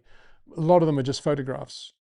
Pete Darley, all the Team Lotus pictures he took of Jim Clark. And my friend Paul Hobson in Australia, that shot, the famous shot that he took of Jimmy in the Gold Leaf 49 at Warwick Farm when he's on the slight oversteer coming through the S's. Still one of the great photographs in my opinion. Okay, moving on. Josh G91 says Piastri will go to Aston if they're competitive. Really? Okay, yeah, he probably will. Well, assuming what you're saying, if they're competitive, why wouldn't Max go there with Adrian Newey? I don't get that one, to be honest. If Fernando's stopping at the end of this year, 26, and Aston are competitive, why wouldn't Max go there? Son of baby Pluto. Hi, Peter. Hi there. Byron, good afternoon from South Africa, Mr. Windsor. Question, if you could put a percentage to how much more amount the driver skill will be a factor in these new cars, where would you put it? At 20%? 50%? Well, let's start at basics here, which is the famous Enzo Ferrari allocation, which I don't think has changed over the years, which is 60% car, 40% driver when you cross the line to win a Grand Prix. So what you're saying is that reduced now to say 55-45 or even 50-50, like the electrification? I don't think it will. I don't think a Max is going to be able to do much with a car that's got really naff aero and it's just, roll centers are wrong. And I don't think he's going to do much. But maybe there's a bit more they can do in terms of getting around the active DRS and getting a slight advantage there on exits of corners, and maybe intelligence and ability to manage and run the car race-wise in terms of push-to-pass boost and all that stuff and harvesting. Maybe I don't think that's going to be too much in the control of the driver. I think it's going to be more in the control of the pit wall. But having said that, how the driver uses his power boost or uses the attitude of the car to conserve the tires, that's still in the hands of the driver. Has 60-40 changed much? Maybe it's 58-42 now. I don't think it will have changed that much, but there will be a little bit more. I hope. I may be wrong, but I hope that they'll be able to do. I think there's another super chat here. Yeah, there is. Aston just put out an interview with Newey discussing the design philosophy of the 26 car and why the team principal is just a title. Check it out. Well, that's exactly what I just said. You know, of course, it's a title they have to give him because that's what everybody else calls it. But I'm sure he'd be much more comfortable with director sportivo or chief or technical director, but make in brackets, but nobody can tell me what to do. That would be more like it. So yeah, you know, good for Adrian. I think he's.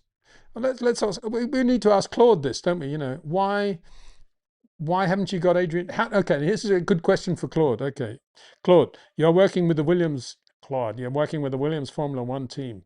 How do we build a car as good as a car that Adrian Newey would design and build? Sorry, that was the question. The answer from Claude is, I've researched this. The answer is to hire Adrian Newey. And so it goes on, you know. Newey is good. And that's why I keep banging on about why Ferrari, this whole thing of the future of Freddie Vasseur, it's irrelevant now because no matter who they get, short of Adrian Newey, who they get will not be able to do anything because the damage has been done. They didn't get Adrian when they had half a chance of getting him. And so that was it. They blew it. And they replaced, I think they hurt themselves by replacing Carlos Sainz with Lewis Hamilton. So it was a double whammy almost, or one and a half whammy. And so now if you get a new team principal in at Ferrari, because they haven't delivered in the first 6 races, got to change the manager like a football team, what's he going to do? If he can't bring an Adrian Newey and all his team with him, well, you might as well stay with exactly what you've got. And if you're going to stay with exactly what you've got, how's he going to do a different job to Freddie Vasseur? It doesn't make any sense to me at all. It's just people trying to think that Formula One is like football or some other industry and that things aren't happening. You've got to change the guy at the top. Well, they should have changed the guy at the top when he didn't get Adrian Newey. Simple as that. And that's probably John Elkann and not Freddie Vasseur, if you think about it. So, Josh G says, I think McLaren will be on the podium, but Mercedes will be back. Well, I think McLaren will be on the podium as well. I think anybody that thinks McLaren isn't going, there's a good bet for your man with 27 million to put on every bet today. I'm going to bet that at some point in 2026, McLaren are going to be on the podium. Yeah, what are the odds you're going to get for that? Red Bull engine is technically a Mercedes engine. Same theory, blueprint? Don't think so. I think, well, in that these engines are all relatively templated and they're all basically defined by the regulations in a number of ways, key ways, yes, but in there are, you know, in the way that Red Bull have gone about building this powertrain and doing this engine, no, not a Mercedes engine. There'll be many differences in there for sure. So, yeah, you know, and I'm sure the electrification side of it's probably a bit different as well. No, it's definitely their own Red Bull powertrain engine. Joshi says the Red Bull is an evolution of the Honda, technically a Honda engine. Well, can't win you. Poor old Red Bull powertrain. Give them credit. They've got to be. They are what they are. You know. What are you saying? You're not allowed to have any clones out there. But next we'll be saying that Haas build their own car. Come on. We all know that's a Dallara. And, you know, what are Aston Martin doing with a Honda engine anyway? I thought they're supposed to be a big car company doing their own engines. At least Red Bull are doing their own engine. So anyway, there you go. Now Jotma says India shouldn't bring Formula One back unless they can find private companies to pay for it. This includes not giving tax benefits to Formula One. Giving out tax benefits equals spending tax money. Well, yeah, I mean, I don't think anybody disagrees with that. The question is Formula One doing enough in India to promote the sport to the point where private enterprise is going to want to get behind the Grand Prix and put it on and spend trillions to do so? My answer is no. I don't recall, I may be wrong here, but I don't recall seeing either McLaren driver or Max or Lewis or Charles in India over the closed period between the 2 seasons, promoting Formula One and doing lots of charity events and doing all they could to make it happen. I don't recall lots of promotions by Formula One in India to make it all happen. Being facetious, of course, because there was absolutely zero. So, you know, just expect money in India to suddenly make the race happen, of course, is ludicrous. Um, Lots of discussion about all these powertrains. Yeah, of course, all the powertrains are kind of interrelated in terms of engineers that are involved and so forth. But they are, given their credit, they are what they are. Red Bull powertrain is a Red Bull powertrain engine. The page number, super chat. Thank you very much indeed. If you can change one rule in Formula One, what would it be? No DRS would be mine. But thank you for the question. What else?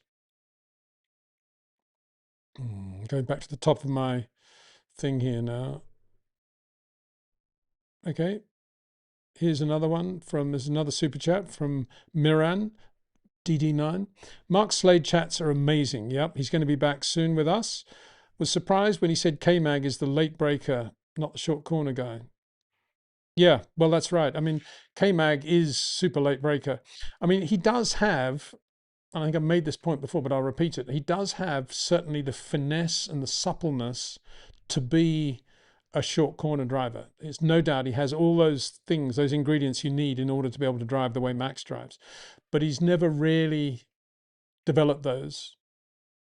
And I don't know why, really. I think he's just a bit, what's the right word? I mean, he did quite a lot of work with Rob on the verge of his cusp of his Formula One career, and then he just stopped doing stuff. And in a way, he's probably a victim of going so well in his first race for McLaren in Melbourne, and like many drivers, thinking, "Oh, well, I got it sus now. I know how to drive." And a few bad habits came in, and he never really developed that. And he then went back to straight line braking and turning in quite late, which is a great shame. And I think a lot of what Mark, when you listen to Mark, he's got a lot of respect for K-Mag, and I think it's because he has this lovely touch. And I remember when Rob first did a day with Kevin, he was very, very impressed with his with his general suppleness and feel and his ability. It wasn't that at that time he was super quick. He just said he's got enormous potential, this guy. And I don't think he ever did it. So he never realized his potential. Didn't have quite the same philosophy as many others, I think. So where are we going now? A lot of chat going on between them. I'm just trying to have a look. JPS78, we have one from you. Here's your second question, Peter. Do you think Audi's success with their diesel Audi R10 TDI Le Mans prototype gives them an advantage with building high torque cars? It should help a little bit, but from what I hear, I don't think it is and will. They seem to be thinking they kind of know it all already, and I think that's a huge mistake.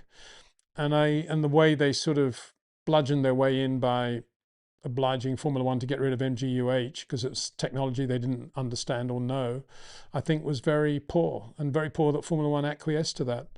So that's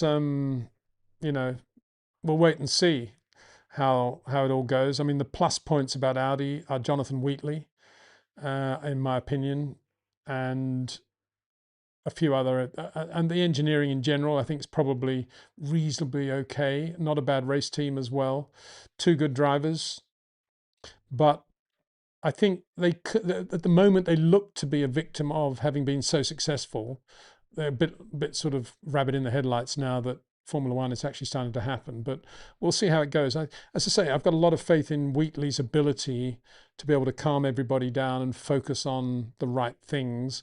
It's a question of how long it will take for them to build up their technology center in the UK and get that away from the whole Audi thing and just do a proper race team or proper technology operation, Formula One or style. That would be my thing. Byron says Vettel shines in a car with a planted rear end for sure. Well, that's absolutely true. So there you go. No doubt about that one. I'm going back to the top of my chat thing. Where are we going here? That was that. Was that Newey? This is another one. Max790 says, Peter, when Newey was asked if Max reminded him of Senna, He said Max was more like Mansell, although all great drivers share similar qualities. Well, there you go. Just bears out exactly what I was saying, that Max is a short corner driver, just like Nigel Mansell, whereas Senna never was a short corner driver. He was always extending the straights, but doing it to perfection, as I've said a million times, but not in a short corner way. And he always had that slight stammer with his right foot with throttle application as well. But very good, obviously. So let's keep going down here. Grand Inquisitor says, I saw a great picture of Frank Williams in 79 with Alan Jones in the Austrian pit lane, where he won for Williams, the second of a hat trick of that summer season for Williams. Yeah. Yep. Lots of wonderful pictures. I'm just trying to think. One of my favorite pictures of Frank actually is Frank in the pit lane in Austria in 1970, with the World Championship starting to be very close between Jackie Ickx and Jochen Rindt. And this was Jochen's home race, obviously. And he's got a Jochen Rindt t-shirt on, even though he's running his own car at that point, I think for Brian Redmond, maybe Tim Schenken.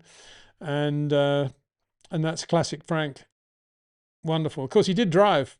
He knew Jochen in the mid-60s. I mean, Jochen came over to Crystal Palace in 64 and took the world, set the world on fire, and was sleeping on the floor of the flat in Harrow Road where Frank was living with Charlie Lucas, I think, Charlie Crichton Stewart, Sheridan Thin was sniffing around, a few others, Piers Courage, and they became great mates. And as we saw from the video, I don't know if you've all seen it, but the video, I've got Charlie Lucas's home movie, 65. There's video there of Frank racing his Cooper Formula 3 car. And he's entered by Jochen Rindt Racing. He's probably just done that because he thought it was cool. But yeah, Frank and Jochen, great picture. Transporter 48. In your honest opinion, do you think we will get Active Ride back? Well, I've got to say, given the way Formula One is at the moment and the way they think and the sort of lack of imagination, lack of ability of thinking sideways, the answer is no. But maybe if Formula One goes to 80% electricity and really goes down that path, they might think of something like Active Ride as being some sort of cool part of the overall package. But ask Claude, I think it's the real answer. Ivan Borg, this is a very good question. Ivan Borg says, hi Peter, has your opinion of the new rule change set changed after seeing the cars roll out in Barcelona? It has a bit. There seems to be more of a correlation between the 25 cars and the 26 cars in terms of building blocks and what the teams are doing than I thought there would be. It's not a completely clean sheet of paper. And so the teams that didn't have all the questions answered correctly in 25 will still struggle with those questions in 26 probably, or will have taken a guess on how to solve them. And the teams that did have all their ducks in a row in 25, McLaren particularly, will have, by definition now, I think from what we've seen, will have a pretty good car in 26. Even if they got a couple of things wrong, their basic car will still be very good. I didn't think that would be the case, but I'm wrong there. Emmanuel says, Peter, would you advise Oscar to take no prisoners this year? I think that's what ruined his 25 championship. Thanks and love the show. Ruined his 25 championship was, yeah, I mean, he had that terrible weekend in Baku when he stalled at the start and then had the crash on the opening lap trying to get through the pack. So that was that. And then he had the race afterwards, was the race when Lando, in his opinion, went deep down inside him in a way he shouldn't have done, forcing Oscar to take avoiding action. And then Oscar kind of detuning himself for the rest of the race and thereafter for about 5 or 6 races. And so what you're saying is that's what lost him the championship and he should take no prisoners. So really what you're getting around to saying is if the two McLarens are on the front row at the Australian Grand Prix and Oscar's on the pole, but Lando for some reason makes a slightly better start and is down the inside, should Oscar brake a little bit earlier and let Lando go, or should he stick to the racing line going into the first corner and just assume Lando's going to brake? And even if Zach has said a million times, whatever you do, guys, this is the first race, don't run into one another. We need the data from the cars or whatever he's going to say.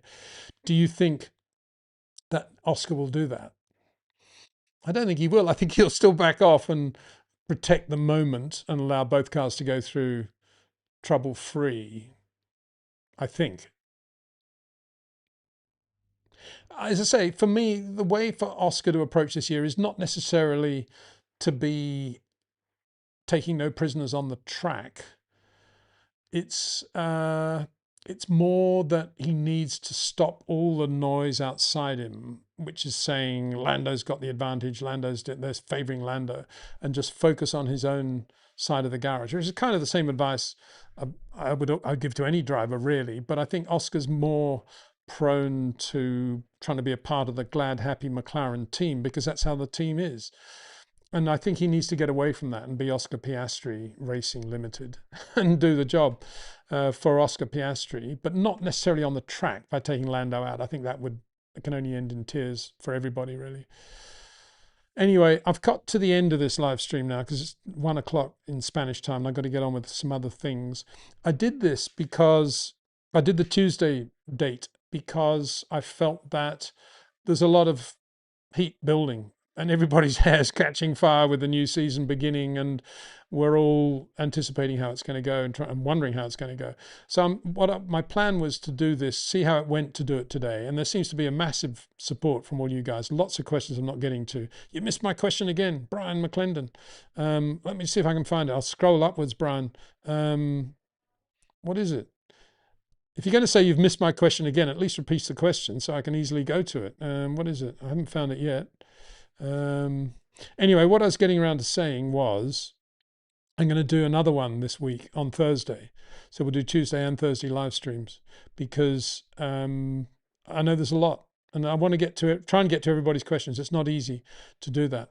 And don't give me a hard time, please, if I don't. It's purely trying to manage it. And I've got, Brian's a good example. I didn't get to his question, but I'm scrolling upwards. Can't see the question, Brian. Sorry. So please re-ask it. All I can say, and then I will be. We'll do another live stream at this time on Thursday, 11 o'clock Spanish CET time, Central European time, and we'll do more. And then we're going to have more and more probably as we go to Bahrain. We'll get Scarbs in. We'll get Mark Slade in, and it's going to be brilliant. Looking forward to it all very much. Cloverly says, Peter, you have a 4-ball book for the first tee. Which 3 people from Formula One are joining you for 19 holes? Oh, well, that's good. Good question to end on, isn't it? I would have, Lando's pretty good, isn't he? Carlos Sainz is pretty good, so there's 2. Third one, who's quite good at golf? Nigel, really. I'd have Nigel and Lando and Carlos. Be good fun, wouldn't it? What a 4-ball that would be. I wouldn't be in very good shape. I'd let Jack, my son, do it then, actually. He'd be, he's comfortably shooting under 80 now, so he's doing well. All right. Thank you so much, everybody. Sorry if I haven't got to you, but we will be back Thursday with another live stream. So don't despair. Don't give me a hard time. And look forward to that very much. Wherever you are, stay safe. Have a good week.